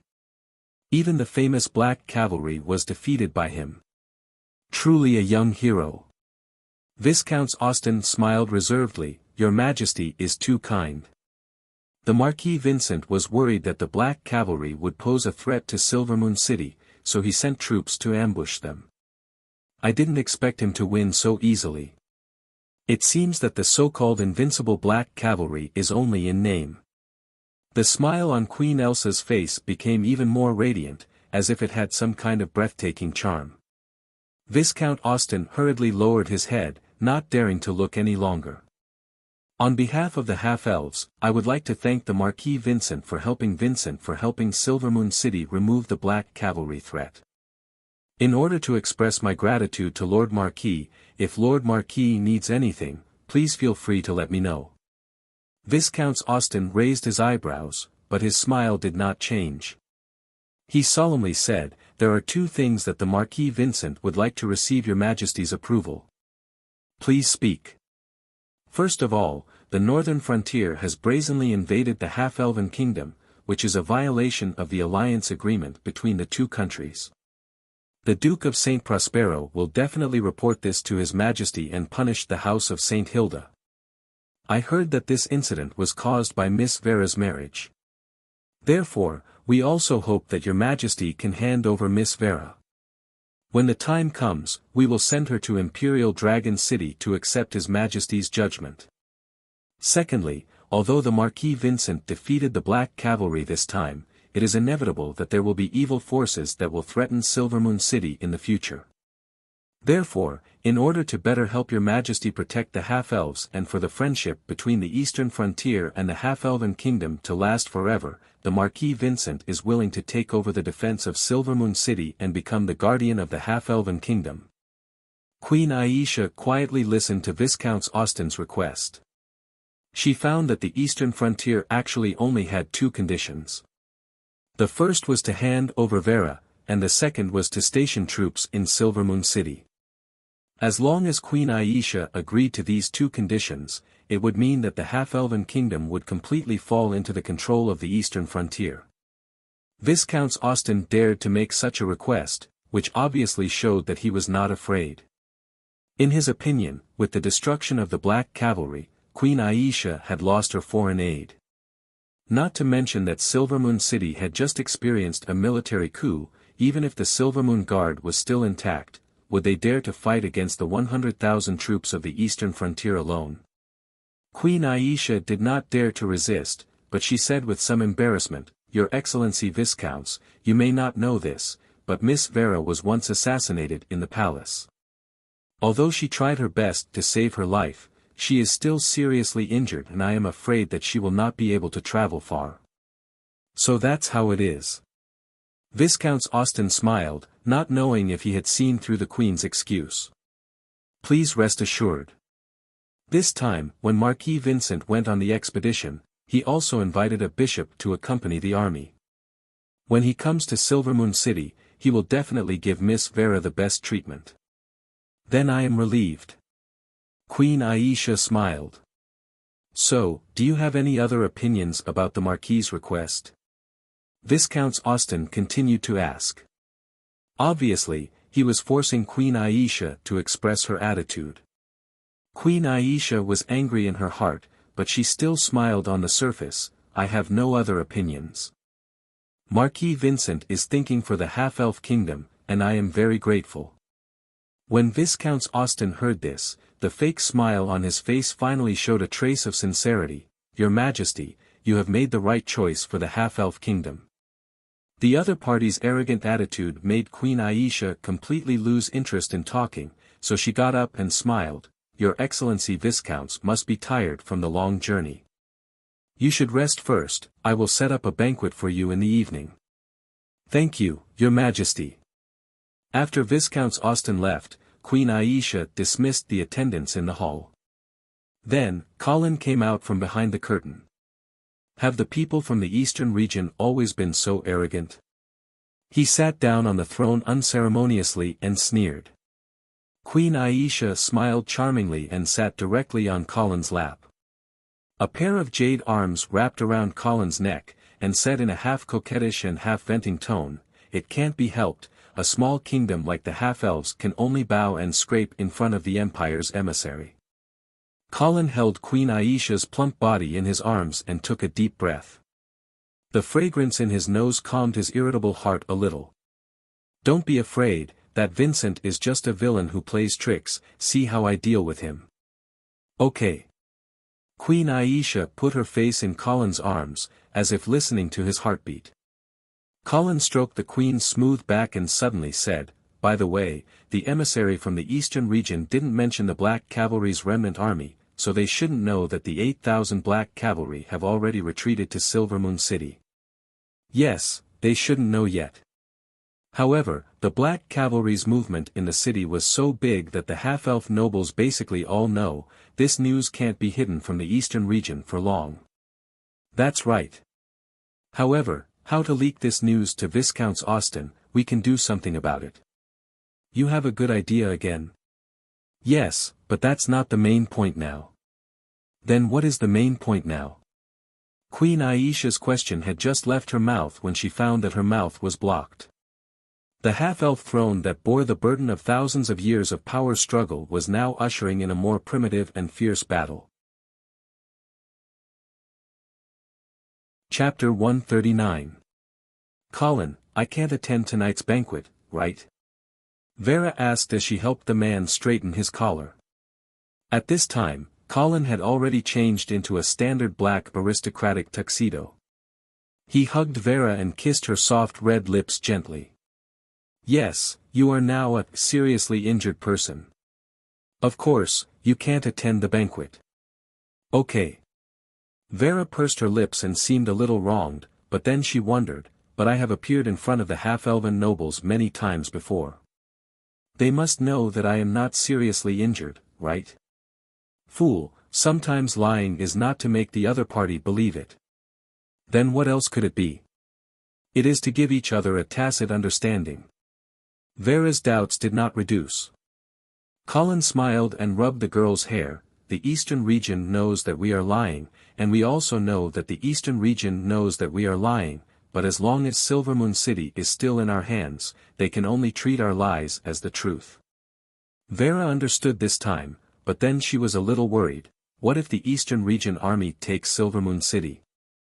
In that case, no matter what lies they say, it will become the truth. Colin said lightly, and then his tone became firm again, but as long as I am here, they will not be able to take Silvermoon City. Well, I believe in you. As night fell, the half-elven palace became lively again. Although they had just experienced a tragic military coup, the half-elven nobles' enthusiasm for the banquet did not diminish at all. Tonight, Queen Aisha was wearing a purple rose-patterned evening dress, revealing her smooth white back. She was very tall, and with a pair of silver high heels on her feet, she looked like a proud white swan. All the men present felt ashamed and did not dare to stand beside her. Queen Aisha, who looked gorgeous after carefully dressing up, raised her glass first and said loudly, "Everyone, please allow me to introduce a distinguished guest from the eastern region of the Empire of Light, Viscount Austen." Warm applause immediately sounded. Viscount Austen looked around and bowed gracefully and calmly in return. Then, the Viscounts of the eastern region picked up a glass of champagne and said in a clear voice, "This time, I have come here on behalf of Marquis Vincent for the peace of Silvermoon City, for the friendship between the eastern region and the half-elf kingdom, and of course, for the glory of Queen Aisha. Let us toast to the everlasting peace and friendship, and to the eternal youth of Her Majesty the Queen. May our friendship last forever. May your Majesty remain young forever." The atmosphere of the banquet gradually warmed up. Queen Aisha led Colin to Austen Viscounts and introduced him with a smile, "Your Excellency Austen, please allow me to introduce you. This is His Excellency Viscount Angley from the northern frontier. Both of you are Viscounts of the Empire, so you must have a lot in common." Viscount Austen smiled and stretched out his hand to Colin. "Of course, I have heard a lot about Viscount Angley." Colin also smiled and shook hands with the other party, saying, "Oh. What kind of reputation have you heard?" "Of course, it is a good reputation. It is said that you once fought together with Marquis Garcia in the Sky Ice Field and defeated an army of 300,000 trolls." "Oh, that is all thanks to Marquis Garcia. I just happened to be there to join in the fun." "You are too modest." Viscount Austen's smile suddenly became a little ambiguous. "In addition, I also heard that you have a good relationship with Miss Vera. Miss Vera is indeed someone I admire. Colin nodded and admitted. After all, he had proposed to her, so it would be meaningless to deny it again. I wonder if Miss Vera's injury is serious this time. It is indeed a little serious. Although her life is not in danger, she still needs to rest in bed for a long time. Hey! I heard that Miss Vera was injured because of an assassination. I wonder who is so bold. Viscount Austen's face was full of anger. It is Prince Tup. Prince Tup. Viscount Austen was shocked. Isn't that Miss Vera's fiancé? Yes. Then why? Because he found out that I am Vera's first man. Viscount Austen did not know what to say in the face of Colin's frankness. Before he came, of course, he had heard about what happened in Silvermoon City from the Earl of Avon. He also knew that the cause of everything was actually the body examination that happened in Queen Consort's bedroom. However, like everyone else, Viscount Austen also felt that Prince Tup's sudden killing was too strange. Now that he heard Colin admit to his secret relationship with Vera, the doubts in his heart grew stronger. Viscount Angley, with all due respect, I actually find it hard to believe that Prince Tup knew about the affair between you and Vera and suddenly killed someone. This reason is too far-fetched. Colin smiled and suddenly lowered his voice. Then do you want to know the real reason why Tup killed someone? What is it? Viscount Austen leaned forward involuntarily and asked in a low voice. That is because. Colin moved closer to Viscount Austen's ear. Tup was instructed by the Duke of St. Hilda to let Vera die in Half-Elven Palace. How is this possible? Viscount Austen's eyes widened in disbelief. But looking at Colin's serious expression and Queen Aisha's approving gaze next to him, Viscount Austen calmed down and pondered carefully. Suddenly, he realized with a start that this might really be true. So, the Duke of St. Hilda wanted to get an excuse to enter the Half-Elven Kingdom, yes. Colin's face was full of pain. I really did not want to see Miss Vera die, so I risked my life to save her. I see. Viscount Austen felt that the whole thing could be explained. But then he was puzzled again. Why did Colin tell him this? As if he could see the doubts in the Viscount Austen, Colin spoke again. Your Excellency, I am telling you this because I hope you can understand that I am now going against the will of the Duke of St. Hilda to save Miss Vera. And the Black Cavalry, unfortunately, they were also destroyed in the Shadow Canyon. So, now the Duke of St. Hilda's plan to plot against the Half-Elven Kingdom has basically failed completely. I am worried. Are you worried that the Duke of St. Hilda will vent his anger on you? Viscount Austen felt that he finally understood Colin's plan. Yes. Colin nodded repeatedly. After hesitating for a moment, he whispered again, I don't know if you can help me pass a message to Marquis Vincent.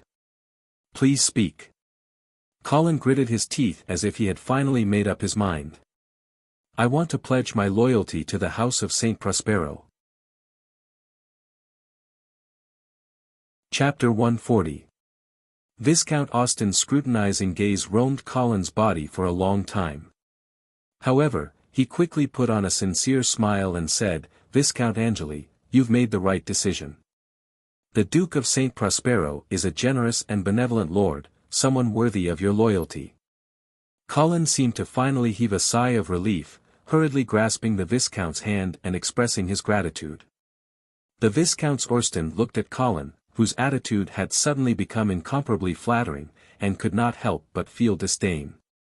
After a few more words, the Viscount Austen dismissed Colin. Arriving at the buffet table, the Viscount Austen put a few exquisite desserts into his mouth, and then saw a familiar figure pass by him. Prince William. Oh, I'm sorry, it should be Duke Modwin now. William, who had just been conferred the title of Duke Modwin by Queen Aisha, hurriedly bowed to the Viscount Austen with a smile. The two of them had met a few times before, and could be considered acquaintances. Your Excellency Viscounts, welcome to Silverymoon City again. I'm also considered an old guest of Silverymoon City. It's just that every time I come, there's a huge change here, especially this time. Duke Modwin's face revealed an awkward expression. Silvery Moon City had indeed changed a lot these days. He had also changed from the Prince William to the current Duke Modwin. It's a little big. But don't worry. Our hospitality to our esteemed guests is still as warm as before. Oh. Does this mean that there will be a beautiful half-elf female slave in my room tonight, just like in the past? Of course. The two of them looked at each other and smiled ambiguously. Looks like you're doing well now, the Viscount Orsten said with a smile. It's all right. Duke Modwin's expression was unnatural. The Viscount Orsten swirled the wine glass in his hand, and suddenly said coldly, William, we're old friends. Tell me the truth, are you really willing to be a duke? Duke Modwin's heart trembled, and he immediately looked around.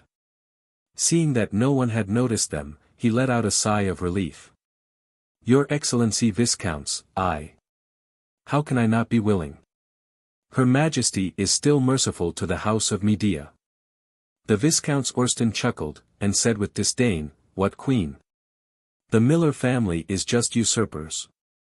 Since when did they have the right to be half-elves? Duke Modwin was even more embarrassed. Because Viscount Orsten's words included them as well. After all, to the former half-elf royal family, the Savoy family, the Mordauin family, were also usurpers. Looking at the silent Duke Modwin, the Viscount Orsten already had a plan. He knew that William was also unwilling, but he did not dare to resist the pressure from the Miller family and the northern frontier. Thus, he felt that he should provoke him again. William, Marquis Vincent told me before I came that the House of Medea is the House of Saint Prospero's best partner, and the only family that has the right to control the half-elven kingdom. Duke Modwin suddenly raised his head, and looked at the Viscount Orsten with bright eyes. He opened his mouth to say something, but no words came out. The Viscount Orsten was disappointed. He already knew that William was cowardly and stupid, but the House of Medea was already at this stage, and this guy was still the same. William, tell me, do you want to take back the throne that originally belonged to the House of Medea?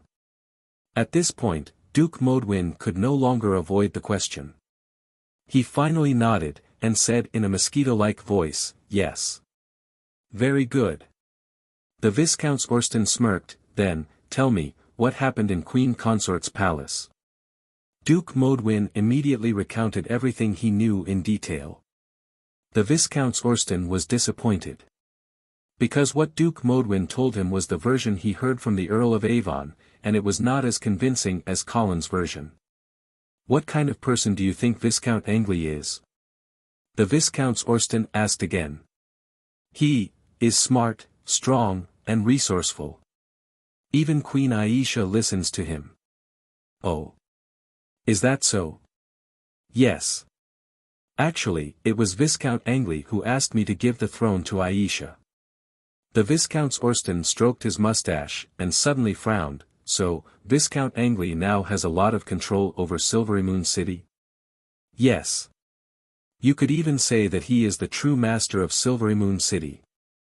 Many half-elf nobles know that Her Majesty may not be able to solve any problems, but as long as Viscount Angley agrees, there will definitely be no obstacles. Is that so? The Viscount Orsten's expression became more serious. Why is Queen Aisha so obedient to him? Doesn't she know that the Black Cavalry has already been annihilated in the Shadow Canyon? Of course she knows. But Duke Modwin's words were hesitant. The Viscount Orsten reached out his right hand and pressed it on his shoulder, squeezing it hard, and said in a low voice, William, don't worry. Marquis Vincent's army of 100,000 is about to arrive at Silvery Moon City. We will be your solid backing, so you don't have to be afraid of anything. Hearing about the army of 100,000, Duke Modwin's expression changed slightly. After a while, he seemed to have finally made up his mind, and said in a low voice, Your Excellency Viscounts, there is actually a remnant of the Black Cavalry that escaped to Silvery Moon City. It is because of this military force that Viscount Angli became the true master of this city. The Viscount Orsten's eyes widened, and he hurriedly asked, the remnant of the Black Cavalry. How did they get here? How many people are there? It is said that they came from the north of the Shadow Mountains. There are a total of 8,000 people. The Viscount Orsten narrowed his eyes, and he was a little confused. He actually knew that a portion of the Black Cavalry had not been sealed in the Shadow Canyon, and had successfully escaped. However, he had thought that the remnant of the Black Cavalry would definitely escape back to the northern frontier. He did not expect that they would still come to Silvery Moon City. Moreover, Colin had not mentioned the existence of this army to him. Thinking of this, the Viscount Orsten raised his head and looked in Colin's direction. There, Colin was chatting happily with Queen Aisha, and their attitudes were rather intimate. Pledging loyalty to the East. The Viscount Orsten laughed coldly as he muttered to himself, but Viscount Angli, your loyalty seems to be reserved. Your Excellency Viscounts, what did you say? Duke Modwin asked carefully. Nothing. The Viscount Orsten retracted his gaze and no longer cared about Colin. Instead, he smiled and said to Duke Modwin, William, trust me. As long as the Marquis army reaches Silvery Moon City, all the conspiracies and schemes will vanish. And your House of Medea will once again ascend to the throne of the half-elves. Duke Modwin was so excited that his face turned red. He suppressed the ecstasy in his heart and said softly, Thank you for the grace of the House of Saint Prospero. The House of Medea will always remember this. Chapter 141. As the night deepened, the banquet in the palace finally came to an end. After sending off the guests, Queen Aisha turned around and saw Duke Modwin standing in the shadows with a reserved expression. Your Majesty, I have done as you requested, Queen Aisha smiled, very good. Then. Charlie, William, you are my son, so Charlie is naturally my grandson. But this grandson is too naughty, so I have to help you discipline him. Charlie will be staying at my place for the next few days, so you don't have to worry. It was strange for Queen Aisha to call William, who was older than her, son, but it was the truth. Duke Modwin's face was bitter, but he did not dare to go against Queen Aisha's will. He could only nod and bow before leaving. I didn't expect you to become a grandmother, Colin walked over and teased. Queen Aisha glanced at Colin flirtatiously and said, Are you despising me for being old? Why would I? I even suspect that the elven bloodline in you is too thick, and you might become a long-lived species. Queen Aisha chuckled and shook her head, half-elves can't become long-lived species. Then, she stopped smiling and asked worriedly, Is it really appropriate for you to let William do this? He's actually, not very smart. It's because he's not very smart that I chose him. Colin chuckled. An honest man's lie is like a fish bone in a bowl of rice. It's hard to detect, but it can easily pierce your throat. Queen Aisha thought about it for a while before nodding in agreement, yes, it does make sense. Then what should we do next? Next, of course, is to open the city gates and welcome Marquis Vincent into Silvery Moon City. 3 days later, Viscount Austen left Silvery Moon City and came to Red Maple Manor. At this time, Red Maple Manor had been requisitioned by the Eastern Army and completely turned into a huge military camp. Viscount Austen walked all the way into the manor and saw Marquis Vincent enjoying his dinner in the dining room. Marquis. Viscount Austen, you must be tired. Eat first. Yes. The two of them quickly and elegantly finished their dinner, then Marquis Vincent asked, How was the trip to Silvery Moon City? On the surface, everything went well. Queen Aisha has agreed to 2 of your conditions, and even Viscount Angli has expressed his loyalty to the eastern border. Oh. Vincent raised his eyebrows, why did Viscount Angli betray the northern frontier? According to him, it was because he found out that the Duke of St. Hilda wanted to sacrifice Vera as an excuse to invade the half-elf kingdom. And Vera is Viscount Angli's beloved, so he resented the Duke of St. Hilda. Just because of a woman? Vincent asked suspiciously. Yes. Besides, this time, Vera did not die in the half-elven palace because of Viscount Angley. Obviously, he was worried that this would anger the Duke of St. Hilda and even blame him for the failure of the northern frontier in the half-elf kingdom. Well, that makes sense. Marquis Vincent pondered, then asked, then why did you say that, on the surface, everything went well? Because I found out that Viscount Angley is still hiding something from us. What is he hiding?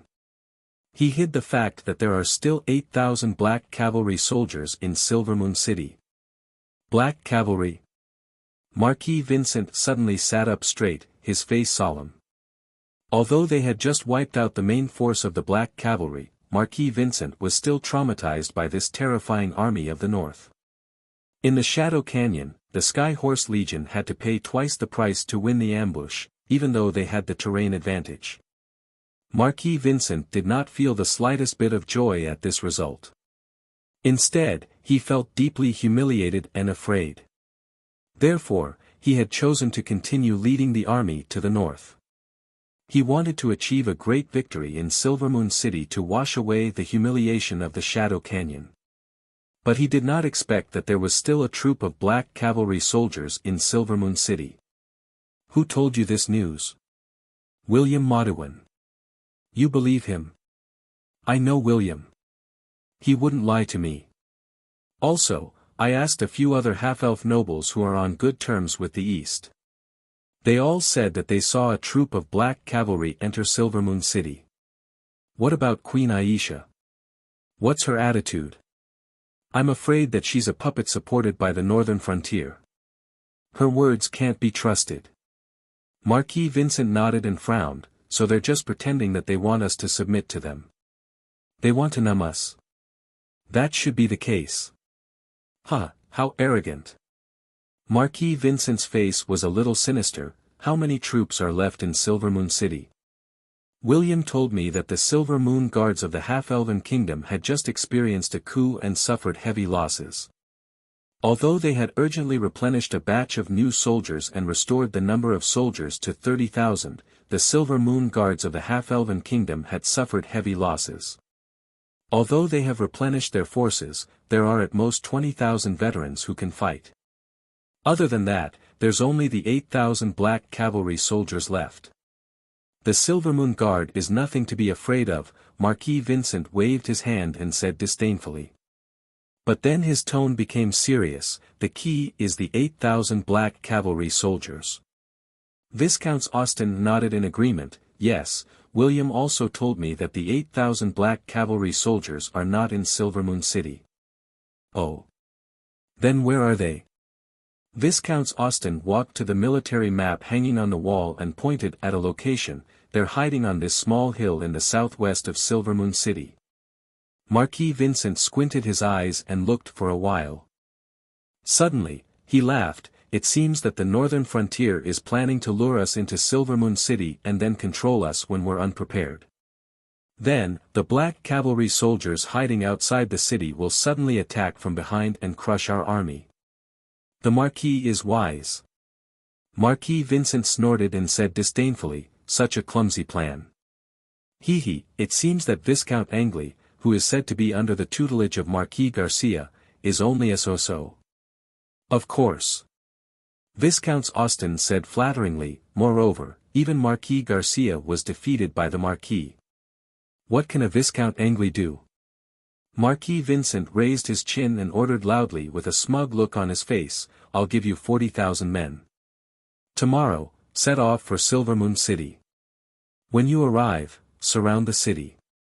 No matter how the half-elves and the northern frontier lure you, don't enter the city. Seal off Silvermoon City and don't let a single soldier out. I'll personally lead 60,000 men to kill the remaining black cavalry soldiers hiding outside the city. This time, I want the black cavalry to completely disappear from this continent. Yes, Marquis. Chapter 142. The Dark Thorn Mountain was like a giant beast crouching in the southwest of Silvery Moon City. The terrain here wasn't high, and the thorns on the mountain made it difficult to travel. Therefore, very few half-elf hunters would come here to hunt. This also caused the area around Bramble Mountain to be deserted and become a paradise for wild animals. But today, the tranquility of Thorn Mountain was suddenly broken. Thud thud thud, the sound of horse hooves startled countless birds and beasts in the forest. Whoosh whoosh whoosh. A few sharp arrows flew past. They didn't hit anyone, but a passing elk was caught in the crossfire. The two sides in this chase were black and white. The black side was naturally the Black Cavalry, while the white side was the Sky Horse Army of the East.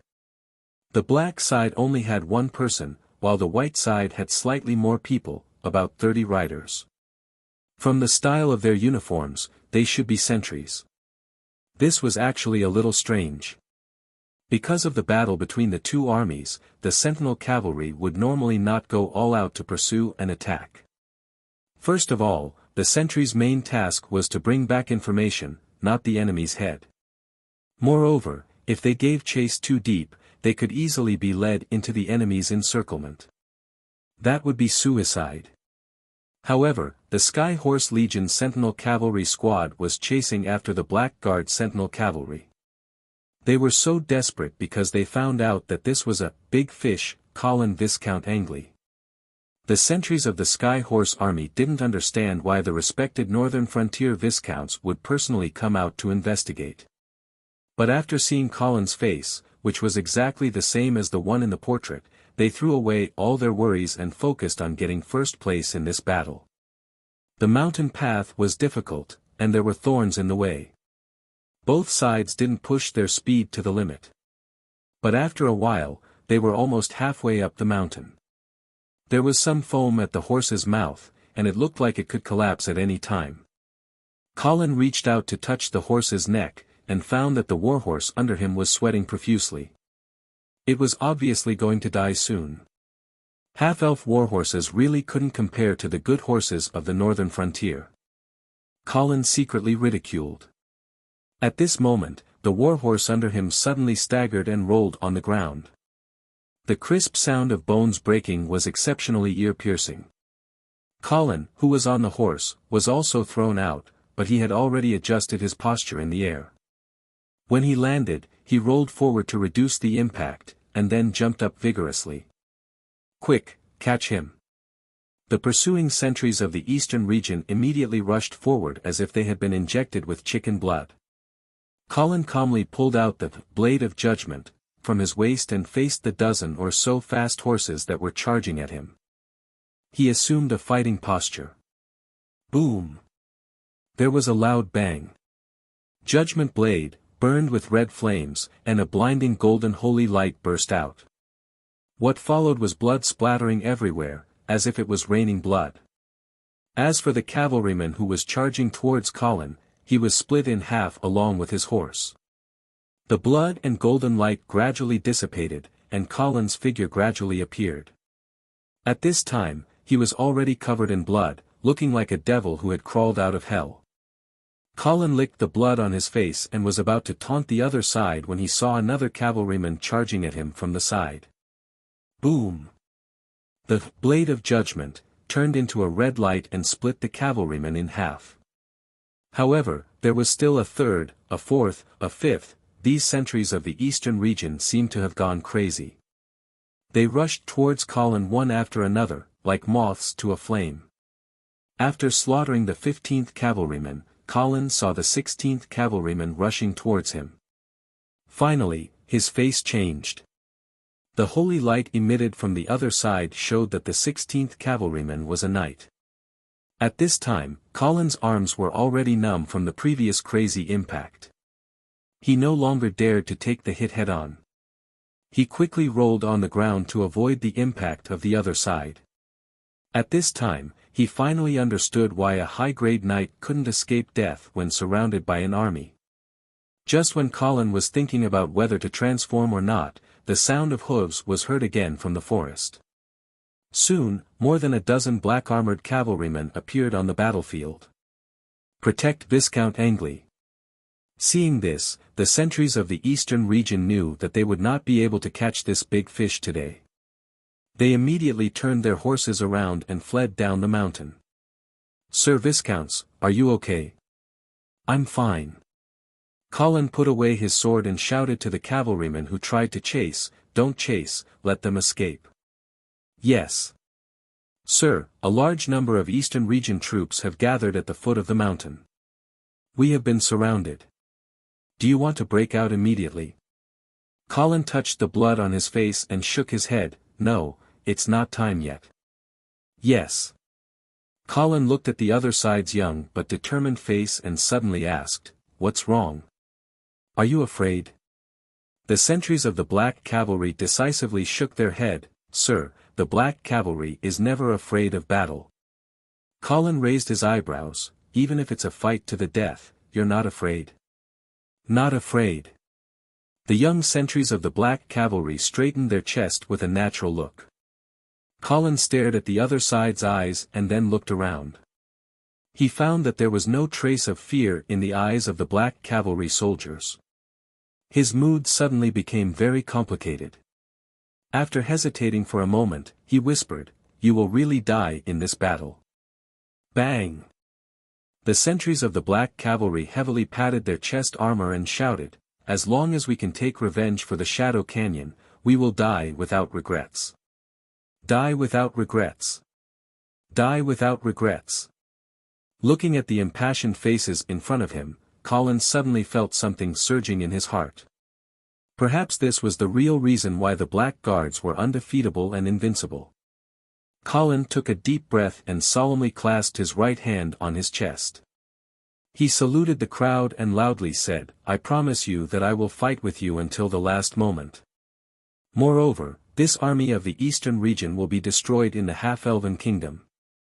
At the foot of Thorn Mountain, in the Sky Horse Legion's camp, a knight quickly walked into the temporary command post and hurriedly saluted, "Sir Marquis, I have found Viscount Angley's traces in Thorn Mountain." Marquis Vincent's eyes lit up. "Are you sure?" "Yes, I have fought with him before." "Good." Marquis Vincent excitedly slammed the table, stood up, and walked back and forth in the tent. Combining the information of the other sentries, there was indeed an army of more than 8,000 hidden in Thorn Mountain. Now that he had found traces of Colin, Marquis Vincent could basically confirm that, the remnants of the Black Cavalry were hiding in this mountain. This Colin Angley is really stupid. He actually hid his army in such a dangerous place. Moreover, he lacks the courage to make a decision. If he had decisively led his army out earlier, perhaps some of them could have escaped. Unfortunately, the net is already set. He can't escape even if he wants to. After a while, he stood still and ordered, "Pass down my orders. Defend the foot of the mountain. Don't let any of the Black Cavalry escape. Also, have the soldiers cut down trees and collect weeds. Tomorrow morning, I will burn down this mountain." "Yes." Chapter 143. When the sun bloomed again, thick smoke suddenly rose from the Thorn Mountain.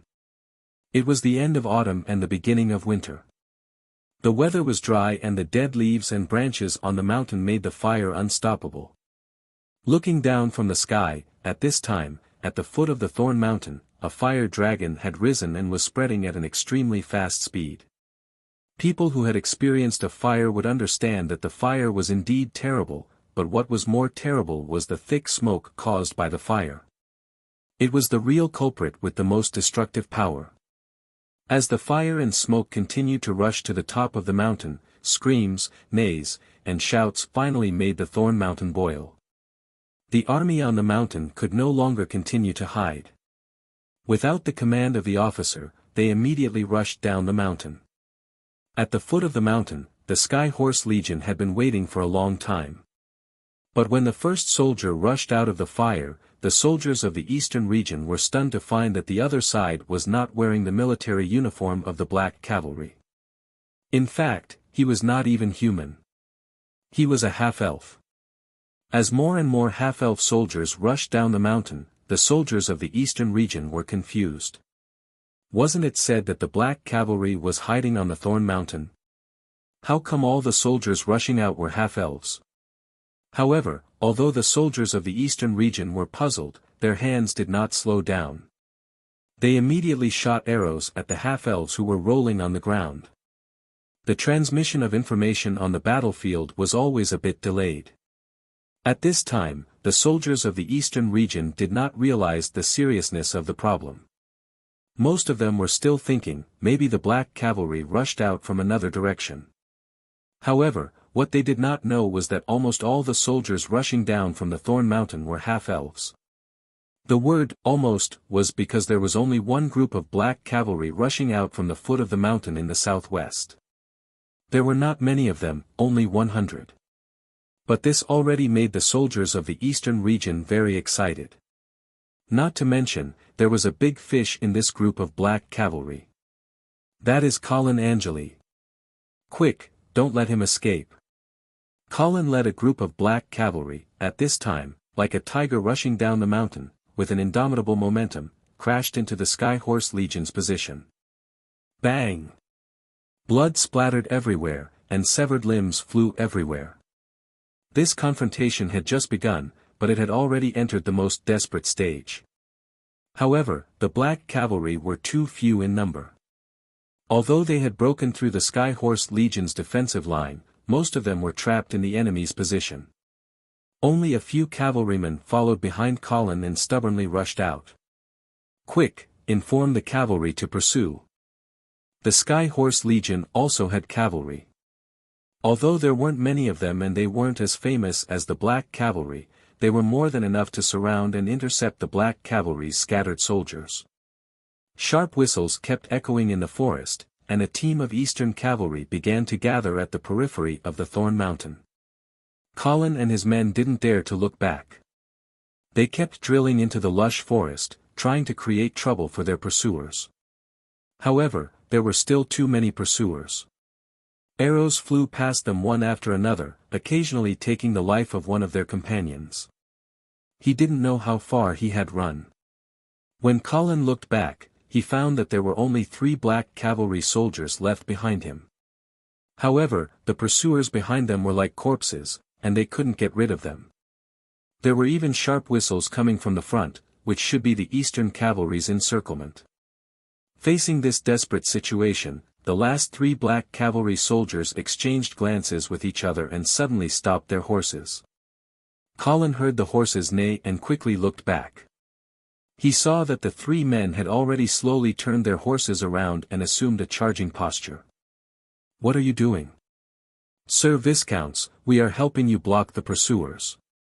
Nay, Colin also immediately stopped his horse and turned back to the 3 men. "Lord Viscount, you have to run." Colin shook his head. "I promised you that I would fight with you until the last moment." "Sir Viscounts, don't say any more. I just hope that you don't hate me for bringing you to this place of death." "No, Sir Viscounts, we are willing to do this. As long as your plan can be carried out smoothly, as long as the Shadow Canyon can be avenged, any price we pay is worth it." Colin didn't know what to say at this time. Taking a deep breath, he quickly pulled out his sword and roared, "Don't worry, they will all die." With Colin's roar, the 4 men and 4 horses rushed toward the hundreds of eastern cavalry soldiers. Heroes are respectable, but heroes are not invincible.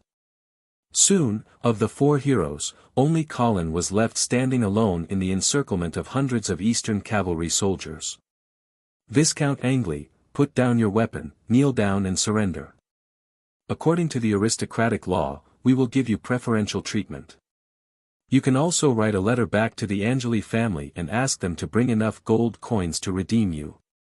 The leader of the Eastern Cavalry shouted at Colin with an unconcealable pride on his face. But soon, his face changed. Because Colin didn't pay attention to his persuasion. Instead, he indifferently pulled out the arrows that were stuck in his body one by one. The Eastern Cavalry frowned, the other side's irreverent attitude obviously made him unhappy. "Viscount Angeli, don't make a futile struggle. You have lost this battle. We lost. Colin finally spoke. There was no fear or loss in his voice. So, you think you have won? The Eastern cavalry was speechless for a while, thinking that the young viscounts in front of him didn't have a brain damaged by smoke. How could he ask such a stupid question? Colin had pulled out all the arrows in his body. He then pointed to the 3 black cavalry soldiers' bodies at his feet and asked, "With these brave warriors, how can you win?" The Eastern cavalry snorted and strode forward, ready to wake up the northern frontier viscounts who was still intoxicated in his own fantasy and couldn't recognize reality.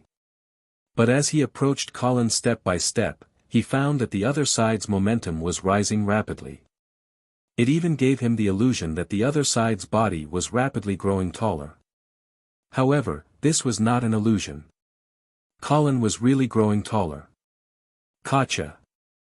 The original armor could no longer accommodate the expanding body, and it was instantly torn apart. The Eastern cavalry was stunned to see the sudden appearance of the little giant in front of him. For a moment, he even forgot to escape. Did you win? Colin opened his bloody mouth and roared as he smashed his fist down. Bang! In an instant, the Eastern cavalry was completely smashed into a meat paste. Devil! Devil! The rest of the Eastern cavalry was suddenly scared. It wasn't until Colin flapped his huge bat wings and arrived in front of them that they realized that they had to run away. However, how could those running on the ground be faster than those flying in the sky? After the transformation, Colin was like a god of death, constantly harvesting one fresh life after another.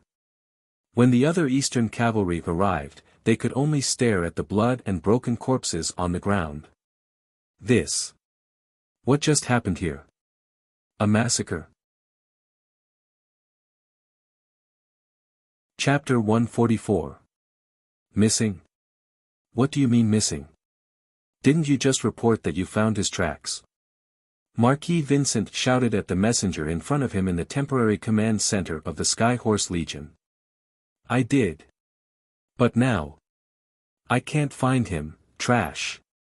Keep looking for him. If he's alive, I want to see him. If he's dead, I want to see his corpse. Colin Angeli is a living person, do you think he can fly away? Yes. After the messenger left in a hurry, Marquis Vincent picked up the cup and took a sip, but it was scalded. He was so angry that he smashed the cup on the ground and shouted, "Who prepared the tea? Do you want to burn me to death?" A squire next to him trembled and knelt on the ground, begging for mercy. A sword flashed and the poor guy's head was chopped off by Marquis Vincent. Looking at the blood on the ground, Marquis Vincent finally vented some of his anger. Putting away his sword, Marquis Vincent returned to the military map and remained silent. The attendants and other officers in the command center didn't dare to make a sound, fearing that the Marquis would take his anger out on them. Before the battle, Marquis Vincent could be said to have a card up his sleeve. But when more and more half-elves rushed down from the Thorn Mountain instead of the Black Cavalry, Marquis Vincent's temper became irritable. Everyone began to have the same thought, are we being played by the northern frontier? After an unknown amount of time, the battle cries outside gradually subsided. An Eastern knight strode into the command post and reported, "Sir Marquis, the battle is over. This time, our army has won a great victory. We killed more than 2,000 half-elves and captured more than 4,000 half-elves. In addition, more than 3,000 burnt corpses were found on Bramble Mountain, they were all half-elves. Yes, they were all half-elves. As for the humans, there were only about 100 of them. Judging from their equipment, they should be Black Cavalry. When they tried to break out of the encirclement, they were all killed by our army. What about Colin Angeli? We haven't found him yet." Marquis Vincent didn't say anything. The tent fell into an unbearable silence once more. It was reasonable to say that the Eastern region had indeed won the battle at Thorn Mountain, but now, none of them dared to show the joy of a victor. After a long while, Marquis Vincent finally spoke again. His tone was no longer as smug as before the battle. "So, we've been deceived. It's not the black cavalry hiding in Thorn Mountain, but the half-elven army? Yes. Where is the real black cavalry now? Marquis Vincent muttered to himself. An officer whispered, "Sir, could the black cavalry be hiding in Silvermoon City?" Silvermoon City. Marquis Vincent's face suddenly changed as he shouted anxiously. "Quick! Quickly inform Austin and have him lead the army back. Lord Viscount Austin, Her Majesty the Queen has invited you and Marquis Vincent into the city to rest. Isn't Her Majesty the Queen going to personally welcome Marquis Vincent? Isn't that a little rude?" The half-elven messenger paused for a moment before he smiled and explained, "Lord Viscounts, Her Majesty the Queen is not feeling well today, so she can't go out. I hope you can understand." Viscount Austin sneered, "Then let Viscount Angley come out to welcome us." "This. We don't have the right to ask Viscount Angley to do anything, humph. Go back and tell Viscount Angley that I will wait for him outside the city until noon. If he doesn't bring Vera out to welcome Marquis Vincent after noon, then don't blame me for breaking into Silvermoon City and capturing him and Vera." The half-elven messenger's eyes widened. He didn't expect Viscount Austin to suddenly turn hostile. "Lord Viscounts. Why are you doing this?" Viscount Austin waved his hand impatiently and scolded, "All right, I'm too lazy to talk to you. Go back to the city immediately and pass my words to Viscount Angley. Also, tell Her Majesty the Queen that it's best to see the current situation clearly. Don't let this beautiful garden become a ruin." The half-elven messenger looked at Viscount Austin's frosty face and broke out in cold sweat. He hurriedly bid farewell and left.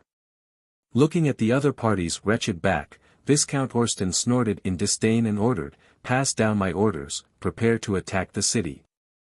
Yes. Once the order was given, the 40,000 soldiers of the Sky Horse Army immediately sprang into action. Very quickly, they surrounded Silvermoon City so tightly that not even a drop of water could escape. Generally speaking, sieges focused on encircling three sides and blocking one. However, Viscount Austin surrounded Silvermoon City on all sides. This was undoubtedly a form of contempt. In the eyes of the eastern region, the half-elven army wouldn't be much of a threat even if they were forced into a dead end. The only thing that could pose a threat to the Sky Horse Legion was the remnants of the Black Cavalry Army. Viscount Austin turned his head and looked towards the southwest of Silvermoon City. As expected, there was already thick smoke rising from there. Viscount Austin smiled proudly and ordered his retainer, "Prepare lunch for me. The fall of a garden city is the best meal." Yes. Time passed slowly, but there was no more news from Silvermoon City. It was as if Queen Aisha and Viscount Angley had already made up their minds to defend the city until the end. When the sun hung high in the sky, Viscount Austin sat down at the small dining table that had been set up on the battlefield. He elegantly tied a napkin in front of his chest, picked up a knife and fork, and cut a piece of beef. Attack the city. Woo! With a loud bugle call, the Eastern Region soldiers began their attack on Silvermoon City. They carried the siege logs and climbed up the wooden ladders. Their movements were vigorous as they rushed towards the 4 city gates. But what puzzled them was that the expected rain of arrows never came. Many of the Eastern Region soldiers began to laugh inwardly. Were the half-elves scared out of their wits? At this moment, the 4 city gates of Silvermoon City suddenly opened at the same time. The Eastern Region soldiers slowed down in confusion. Could it be that the half-elves finally understood and were ready to surrender? Viscount Austin also saw the open gates of Silvermoon City from afar. The beef that had just been delivered to his mouth stopped. It's too late to surrender now. Order the entire army to continue the attack. Yes. Viscount Austin had made up his mind to teach the half-elves a lesson. Moreover, he needed a meal to accompany his lunch. After all, he had already begun to act cool. Naturally, he had to act cool until the end. Even if the opponent did not want to cooperate, Viscount Austin would not agree. But then, the earth suddenly began to tremble. The rumbling of horse hooves suddenly covered the sound of the Sky Horse Legion's bugle call, becoming the only sound on the battlefield. "Sir Viscounts, I think the half-elf surrender team is coming out," the retainer said with a smile. But Viscount Austin did not smile. His face instantly became incomparably pale. How could a surrender team have this kind of power? This was clearly a cavalry army. Sure enough, in the next second, he saw a black mass of cavalry rushing out of the city gates like a sharp arrow. With the momentum of the autumn wind sweeping away the fallen leaves, the Eastern Region's army that was about to attack Silvermoon City was instantly defeated. Chapter 145. Clatter. Viscount Austin's steak fell onto his plate. The sauce splattered onto the napkin in front of his chest, and some even splashed onto his expensive suit. Viscount Austin wasn't in the mood to care about his suit. He only felt his hands and feet go cold, and his mind blank. Why is the Black Cavalry here? Aren't they hiding in Thorn Mountain? "Sir, the enemy cavalry has charged out. What should we do?" The messenger saw the stunned Viscount Austin and couldn't help but rush him. Viscount Austin was shocked. He came back to his senses and quickly ordered, "Quick! Get the attacking troops to retreat. Gather the soldiers and fight the enemy." "Yes, sir." Although the order had been given, Viscount Austin didn't relax at all. Because he knew that the odds were against them in this battle. The Black Cavalry didn't have many soldiers, only 8,000. They were scattered around Silvermoon City, with 2,000 in each direction. The Sky Horse Army had 40,000 soldiers outside Silvermoon City, with 10,000 in each direction. 2,000 against 10,000. It seemed that the Sky Horse Army still had the advantage in numbers. But in reality, the score couldn't be calculated like that. Firstly, the Black Cavalry was a cavalry unit, while the Sky Horse Army outside Silvermoon City was pure infantry. Infantry was naturally at a disadvantage against cavalry in the wild. The only way to win was to form a tight formation and counterattack with large shields, spears, bows, and other weapons. But at this time, the Sky Horse Legion had already set up a siege formation. In order to prevent the rain of arrows from causing a large number of casualties, the formation would be extremely scattered. Moreover, the weapons in the soldiers' hands were siege weapons, not large shields, spears, and other weapons to defend against cavalry attacks. Moreover, the 40,000 Sky Horse Army outside Silvermoon City weren't the real elites. The real elites had been brought to Thorn Mountain by Marquis Vincent to encircle the Black Cavalry.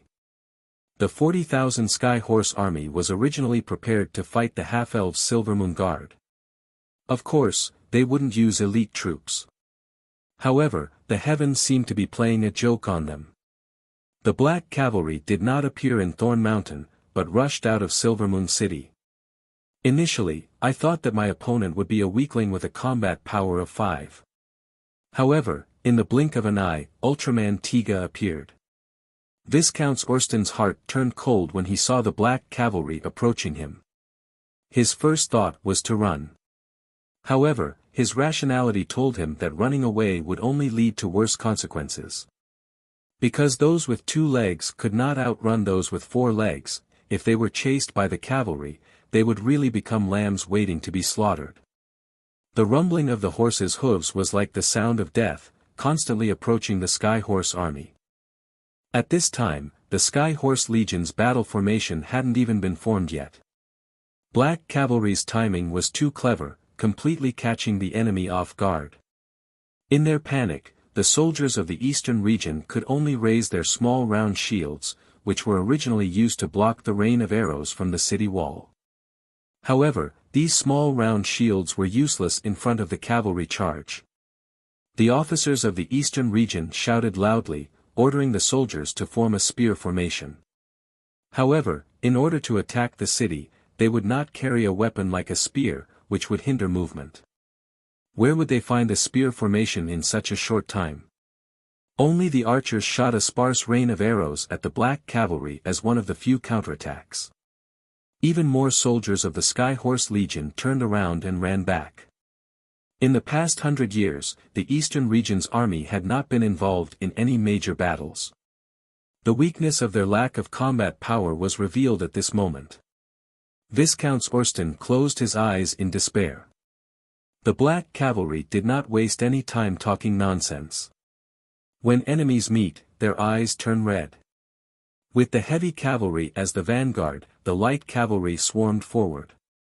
In the face of the Sky Horse Legion's weak defense and disorganized formation, the best tactic was to simply and violently crush them. At this moment, the black cavalry finally showed the glory of being the strongest army in the northern frontier. Boom! Boom! Boom! Boom! Countless Eastern region soldiers were sent flying like dolls, blood spurting out of their mouths. Squads of black cavalry were like red-hot knives stabbing into butter. Without any hindrance, they plunged into the Sky Horse Legion's formation, leaving behind a trail of blood and flesh. The pitiful Sky Horse Legion had almost no power to fight back in the face of such a heavy blow. They had met the worst enemy on the worst battlefield, at the worst time. Rows of heavy cavalry pushed forward, and the Eastern region's formation was already in tatters. The light cavalry then charged forward, like a black flood that covered the mountains and plains, completely drowning the Sky Horse army outside Silvermoon City. Viscount Orsten opened his eyes again and saw his own formation being destroyed by the black cavalry. "Sir Viscounts, please leave." Hearing his squire's urging, Viscount Orsten finally came back to his senses and stood up from the table in a flurry. In his panic, the sumptuous lunch was knocked over to the ground. "Yes, I must leave quickly. I must report the northern frontier's conspiracy to the Marquis." As if he had found a reason to escape, Viscount Orsten scrambled onto his warhorse, then decisively abandoned the army and fled. His escape immediately fell into the eyes of the Sky Horse Legion soldiers. When they saw their commander, who even forgot to take off the napkin in front of his chest and fled on horseback, they completely collapsed. Spreading panic wantonly, the Sky Horse Legion instantly became sheep fleeing in all directions. Thus, their fates were sealed. The black cavalry would not show them any mercy. They would not accept surrender or captives. The hatred of the Shadow Canyon could only be washed away with blood. Kill. Revenge. At this point, Knight Roger was already covered in blood, but he still held his sword up high and roared loudly. Amidst the galloping of thousands of horses, his voice appeared to be a little weak. However, it still caused the black guards under his command to roar wildly. Their voices were like waves that spread from the front to the back. Very soon, it resounded throughout the entire battlefield. Revenge! Revenge! The battle cries pierced the sky, even covering the rumbling of the horses' hooves. The valiant northern frontier cavalry had transformed into a group of vengeful envoys, raising their shining steel swords and shouting wildly, venting their long-suppressed hatred. Blood splattered like rain, and heads were thrown everywhere. The screams of the Sky Horse Legion soldiers joined together, but they were soon completely drowned out, becoming noise that no one cared about. Unable to fight, unable to escape, countless despairing Eastern frontier soldiers could only put down their weapons and kneel down to surrender. But this still did not earn the mercy of the black cavalry. These black-armored cavalrymen had now become cold-blooded demons, unwilling to stop the frenzy of killing. Swathes of Eastern frontier soldiers fell to the ground like wheat. Patches of emptiness appeared in the Sky Horse Legion's formation. Blood flowed wantonly, and life disappeared in an instant. In the end, the black tide completely submerged the suburbs of Silvermoon City. A massacre had begun. Chapter 146. At the foot of Thorn Mountain, Sky Horse Legion's camp. In the temporary command post, the atmosphere was so tense that it was suffocating. Viscount Orsten knelt on the ground with his head lowered, looking pathetic. He finally remembered to take off the napkin in front of his chest, but there was still some sauce on his dress. However, there was only sauce. There was no blood. It was hard to believe that he had escaped from the battlefield. Instead, he looked more like he had just returned from a failed fight. Viscount Orsten regretted it now. He should have stained his clothes with blood. It would have been better if he had injured himself. Just as he was letting his imagination run wild, Marquis Vincent finally moved.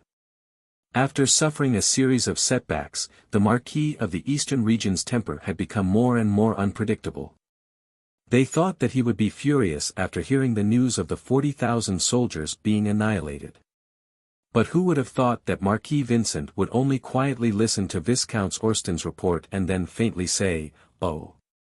It was as if Viscount Orsten had not brought back the news of defeat, but the anecdote of a terrible lunch. However, the long silence that followed made the officers of the Sky Horse Legion feel uneasy, as if there was a knife on their backs. Fortunately, Marquis Vincent stood up in the end. He slowly walked to Viscount Orsten and looked down at his once most capable assistant. There was no joy or anger in his eyes. Then, he pulled out the sword at his waist. Viscount Orsten was scared out of his wits. He knew that if he did not do anything, he might not be able to keep his life. Lord Marquis. Please listen to me. Speak. Marquis Vincent's face was calm, but his hands did not stop moving. Just as the long sword was about to cut his neck, Viscount Orsten hurriedly shouted, "Lord Marquis. I have a way to help you take down Silvermoon City. Please give me a chance to redeem myself." The long sword finally stopped. Marquis Vincent looked at Viscount Orsten, who was covered in cold sweat, and asked faintly, "What way?" Viscount Orsten let out a long breath. He suddenly felt that his pants were a little wet, however, he quickly reined in his thoughts. Viscount Orsten knew that this was his only chance. If he couldn't answer this question properly, he would definitely lose his life.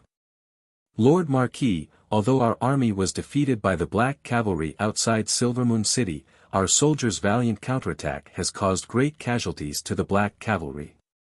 Please believe me, the remaining Black Cavalry troops that were already small in number don't have much fighting power left. As long as you give me another army, I will definitely help you take down Silvermoon City." Marquis Vincent didn't agree immediately after hearing the Viscount's words. At the same time, the sword in his hand was still resting on his opponent's shoulder. When the officers in the tent heard the words of Austen Viscounts, they all looked at him with disdain. Clearly, the Orsten Viscount's attire that was not stained with blood made it hard for people to believe that they had really fought back valiantly against the Black Cavalry and caused them great casualties. However, the Viscount Orsten felt that Marquis Vincent would believe him. Because he knew that Marquis Vincent had to believe him. Actually, the best choice for the Sky Horse Legion now was to retreat. However, this best choice was actually the worst choice for Marquis Vincent. He definitely couldn't accept such an outcome. In the Battle of Shadow Canyon, the Sky Horse Legion had all the advantages, but they had only won a Pyrrhic victory. This had already dealt a great blow to Marquis Vincent's prestige. That was why the Marquis had wanted to lead his army up north and take down Silvermoon City. He wanted to use a great victory to restore his reputation. But now, if he retreated, how would Marquis Vincent, who had suffered great losses, explain himself to the Duke of St. Prospero when he returned? Moreover, the Viscount Orsten knew that Marquis Vincent's younger brother, the Earl of Avon, was not a law-abiding person. Would he take the opportunity to add insult to injury? Therefore, the Viscount Orsten was sure that as long as there was a glimmer of hope, Marquis Vincent would definitely not retreat. And he had to give this glimmer of hope. "Sir Marquis." The Viscount Orsten looked at the hesitant Marquis Vincent and shouted again, "The army in Silvermoon City doesn't have much combat power left. We are only left with one last attack. Please give me another chance. I will definitely not disappoint you again. I usually don't give people a second chance." Marquis Vincent finally spoke. His voice was hoarse and low, but in the Viscount Orsten's ears, it was like the voice of an angel. As expected, Marquis Vincent withdrew his long sword and said coldly, "But I would rather you die on the battlefield than dirty my hands." The Viscount Orsten heaved a sigh of relief, knowing that his life was temporarily saved. "However, I will not hand the army over to you again. This time, I will personally lead the army to attack Silvermoon City. And you, Viscount Orsten, will charge at the front as a normal knight." "Yes, Sir Marquis. As you wish." The Viscount Orsten thumped his chest with his right hand and replied loudly. It was as if he had completely forgotten the scene of him fleeing pathetically. Marquis Vincent seemed to have regained the state he had before he entered Silvermoon City. His tone became impassioned once more. "My knights, my warriors. Please tell me if you still have the courage to follow me and attack the half-elf capital. We are willing to follow in your footsteps." None of the officers dared to oppose him now. This was because Marquis Vincent's sword had yet to be sheathed. They didn't want to become the target for him to establish his dominance. Seeing the officers respond to his call, a trace of disappointment flashed across Marquis Vincent's face. He had really been prepared to kill someone to establish his dominance. But he didn't think that they would all become so smart. Marquis Vincent, who had nowhere to vent his murderous intent, seemed to recall something. He asked in a cold voice, "Didn't you capture 4,000 half-elves on Thorn Mountain?" "Yes, sir." "Kill them all." Everyone felt a chill in their hearts. They wanted to stop him, but when they saw Marquis Vincent's cold gaze, no one dared to speak. "As you wish." Marquis Vincent seemed unsatisfied as he ordered once more, "Cut off their heads and pile them together with the heads of the half-elves who died in battle or were burned to death in front of Silvermoon City. Tell the half-elves in the city that if they continue to stubbornly resist, this will be their fate." "Lord Marquis, you can't do this." Finally, an officer stood up to dissuade him, "If you do this, you will enrage the half-elves and push them towards the northern frontier. Silvermoon City will definitely fight to the death, *chi. Unfortunately, before he could finish speaking, Marquis Vincent's sword pierced through his chest. Bang. The corpse fell to the ground. The thick smell of blood instantly filled the tent. Marquis Vincent's voice was like a demonic voice from hell. "Does anyone else have any objections?" "No." "Then hurry up and do it." "Yes." Viscount Austen, who was kneeling on the ground, felt his entire body turn cold, but he didn't dare to make a sound. He suddenly realized that from now on, the half-elves would only go further and further away from the eastern region. Chapter 147. When the first rays of the morning sun shone on Silvermoon City, a half-elf guard yawned as he walked to his post. He rubbed his sleepy eyes and prepared to start his day's work. However, in the next second, he was completely stunned. His eyes were wide open, and he was making a strange sound in his throat. Then, his entire body began to tremble violently. Ugh, he vomited all over the ground.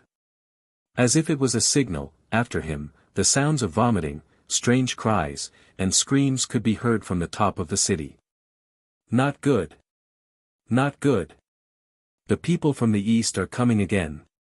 An ear-piercing alarm suddenly broke the silence of the morning, causing Silvermoon City to be shrouded in a tense and stagnant atmosphere. Even the last time Austen Viscounts led his army to besiege the city, the guards on the city wall were not so panicked. Because last time, there was no mountain of skulls outside Silvermoon City. Half-elf skulls. Just 2 days ago, the Black Cavalry had rushed out of the city and killed the people from the east. At that time, the half-elf soldiers were asked to help clean up the battlefield. The scene at that time was even more bloody than now, but the half-elves did not feel much. After all, the people who died were from the east. But now, the ones who died were the half-elves. They were their compatriots. The morning breeze brought with it a strong smell of blood, like the whistling of the Grim Reaper. It made it hard for people to breathe, and it made them feel like their organs were being torn apart. The whimpering of the bugle was like a low wail, pulling at the hearts of every half-elf. Just as the half-elf guards on the city wall were scared out of their wits by the terrifying scene in front of them, the people from the east did not immediately attack. Instead, they sent an envoy. It was an old acquaintance, Austin Viscounts. To be honest, Austin Viscounts did not want to come to Silvermoon City again. He already had some psychological trauma from this place. But Marquis Vincent had ordered him to come, so he had to come. Austin Viscounts saw Queen Aisha on the city wall. At that time, she was looking at the pile of half-elf skulls outside the city, lost in thought. "Your Majesty, what you are seeing now is Marquis Vincent's warning to you. The Marquis came to Silvermoon City with the hope of peace, but I didn't expect you to not cherish this goodwill." Therefore, the Marquis was very angry. However, Lord Marquis also said that as long as you are willing to change your mind and pull back from the precipice, then his goodwill will still be preserved for you. Queen Aisha was still staring blankly outside the city, as if she did not hear the warning from the Viscounts of Orston. Viscounts Aston thought that the young queen was frightened and immediately felt disdain. Just as he was about to speak again, he heard the other party say leisurely, "Viscounts Orston, do you know how to cultivate a beautiful blood rose?" Blood rose? Viscounts Orston was stunned, clearly not expecting Queen Aisha to suddenly ask such an irrelevant question. He shook his head. "I'm sorry, Your Majesty. I don't know how to grow flowers." Queen Aisha suddenly looked back and smiled. Her flirtatious look in that instant stunned the Viscounts of Orston. To cultivate the best blood rose, you need fresh blood, and skulls. Viscounts Orston frowned. He suddenly felt that he could not understand this beautiful half-elf queen. Just as he did not know how to respond to the queen's words, Colin walked over and smiled. "The queen means that you can scram now." Viscounts Orston's face turned ashen. He said angrily, "Viscount Angley, you despicable fellow. If you didn't trick me last time, do you really think I would have lost to you? Just you wait, this time, Lord Marquis." Viscounts Orston. Queen Aisha interrupted him. "You can scram now. Your Majesty. Don't listen to this northern frontier's slanderous words. He will only lead the half-elf kingdom into the abyss of despair." Queen Aisha turned around and looked sharply at Viscounts Orston. She said word by word, "Please go back and tell Marquis Vincent that the half-elves have their own choices. No one can make us submit." Viscounts Orston wanted to persuade her again, but seeing Colin's unfriendly gaze, he hurriedly bowed and ran away. Colin held the battlements and took a deep breath of the bloody air. He sighed. "I'm sorry to have made you sacrifice so many of your people." Queen Aisha shook her head. "You don't have to feel guilty. How can there be no sacrifices in war? Also, I actually feel that the half-elves should be thanking you." "Oh. Why are you thanking me?" Colin was puzzled. Although Aisha was his blood descendant and had been brainwashed, she shouldn't have become his brainless fan, right?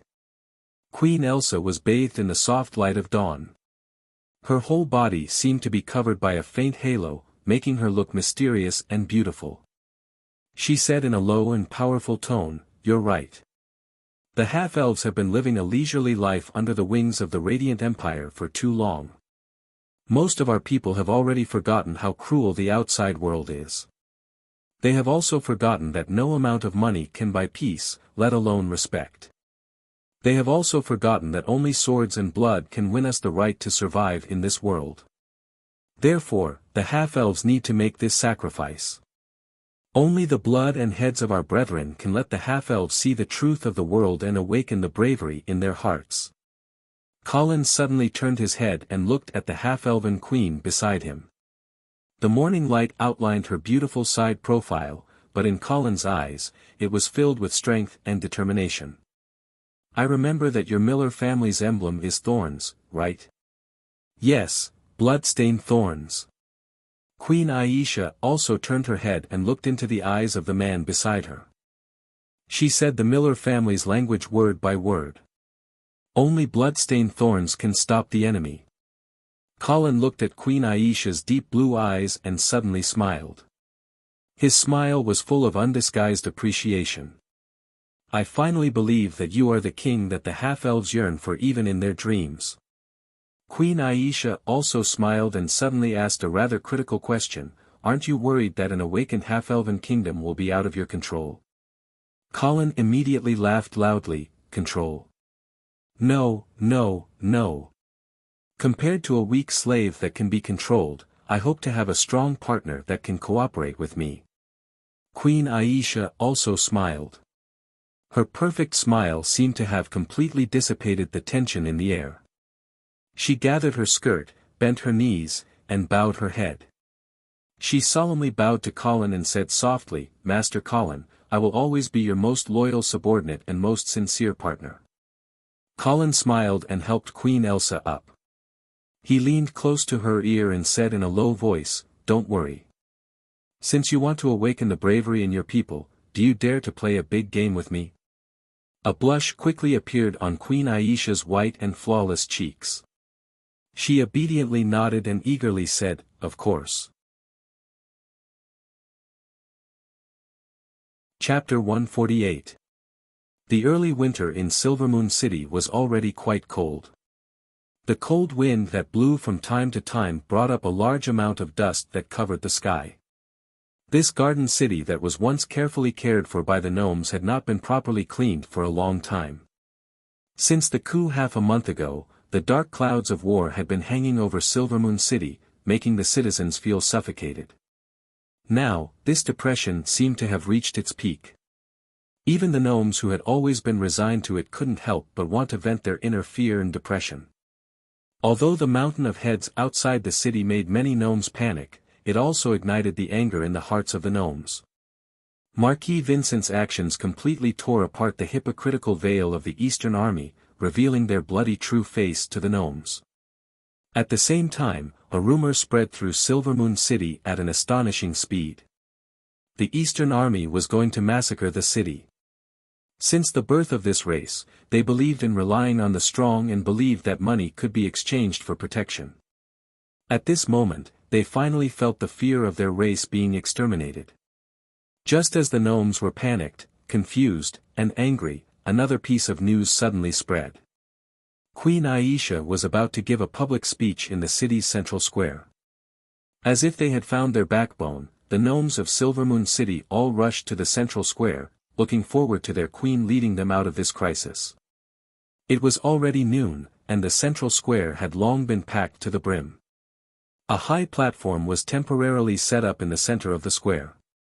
Under the expectant gazes of the crowd, Queen Aisha finally slowly stepped onto the platform. Wearing the exclusive dress of the gnome queen, Aisha Miller looked so beautiful and elegant, but also so dignified. At this moment, she seemed to be the incarnation of the goddess of fate.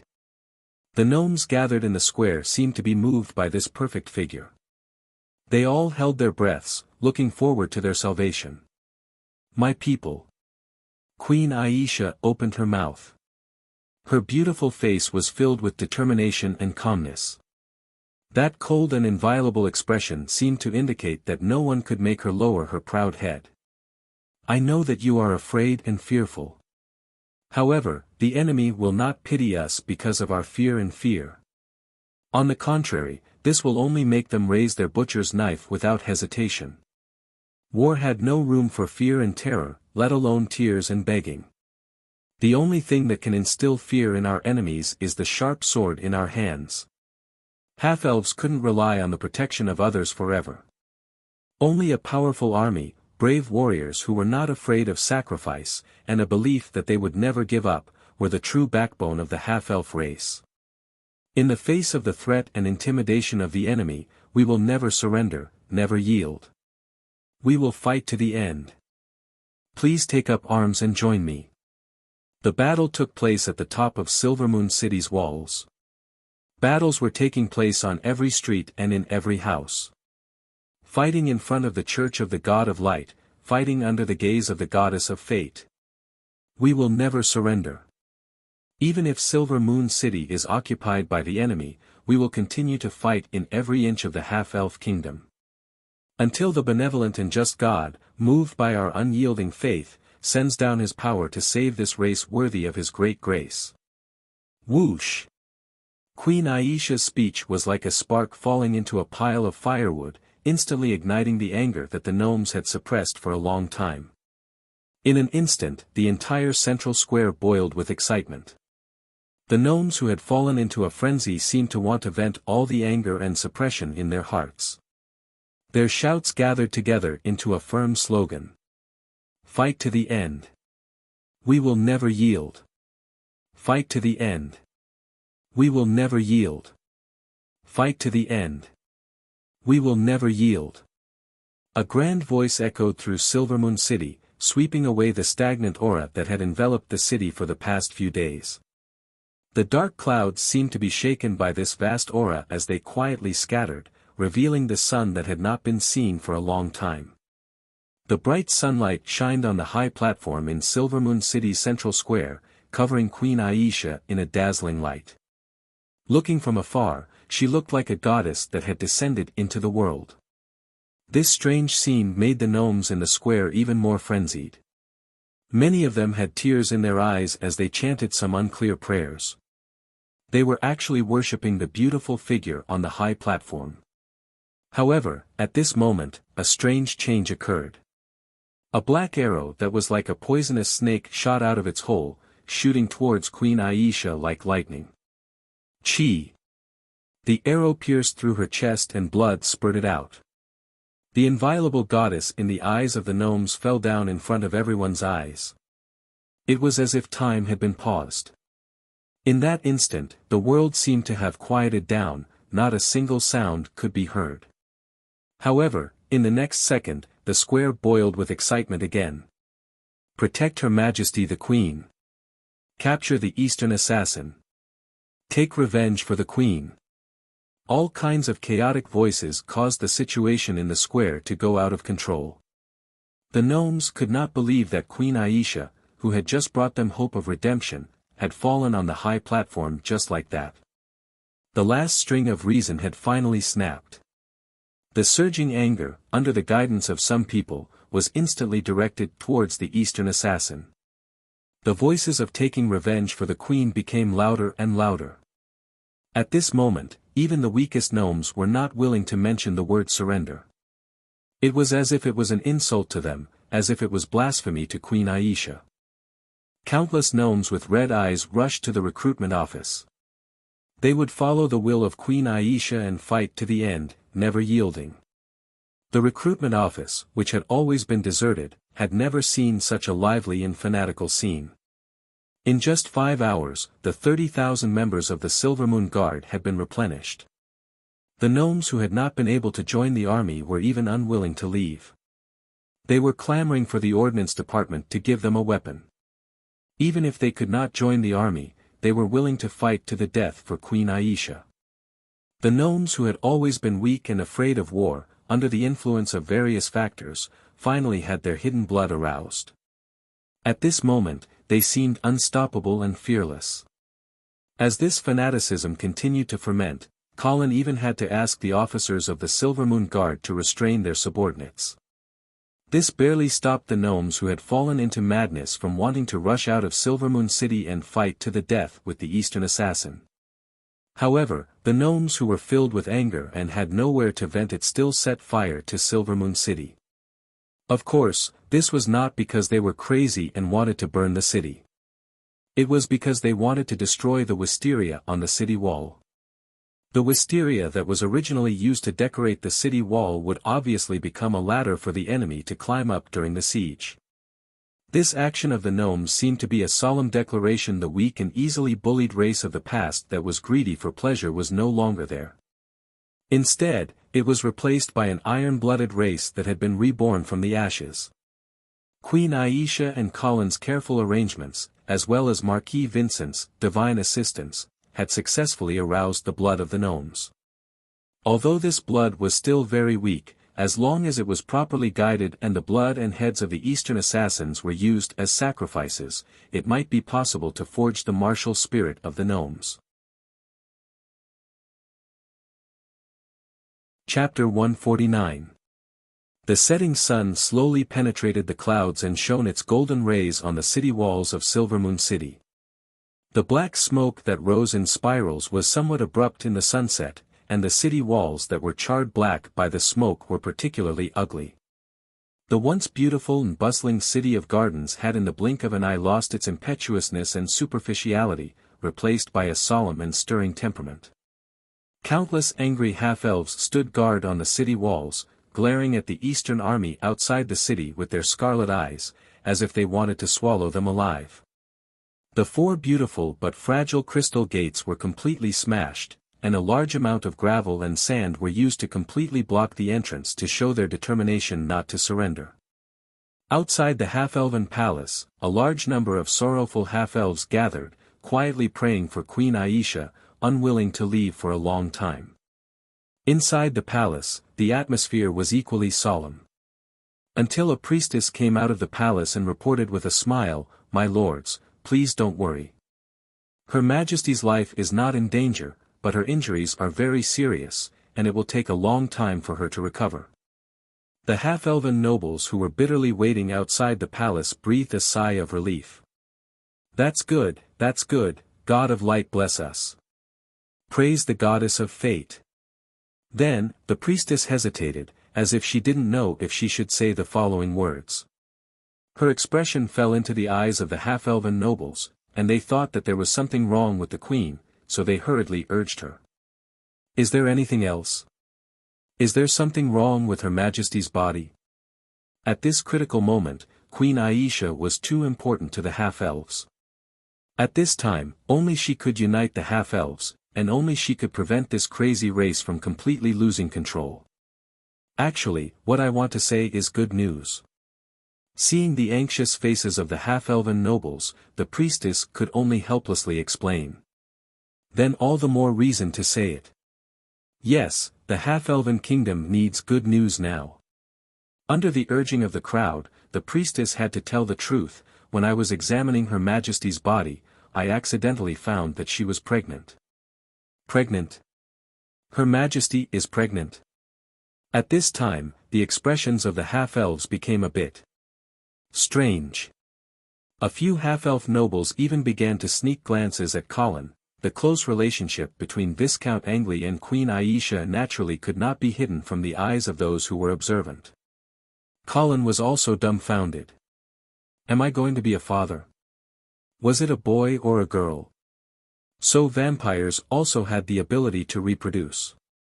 All kinds of complicated thoughts flooded Colin's mind in an instant, causing him to be at a loss. Until he saw the strange gazes of some half-elf nobles. Colin quickly put away the silly smile on his face, coughed a few times, and said with a smile, "Congratulations, Your Majesty. I didn't think that the old king would leave behind such a posthumous child. He should be able to rest in peace in the kingdom of heaven." As if I'd believe you. Some clever half-elf nobles cursed inwardly. The old king was already half dead back then. How could he have the ability to impregnate Queen Aisha?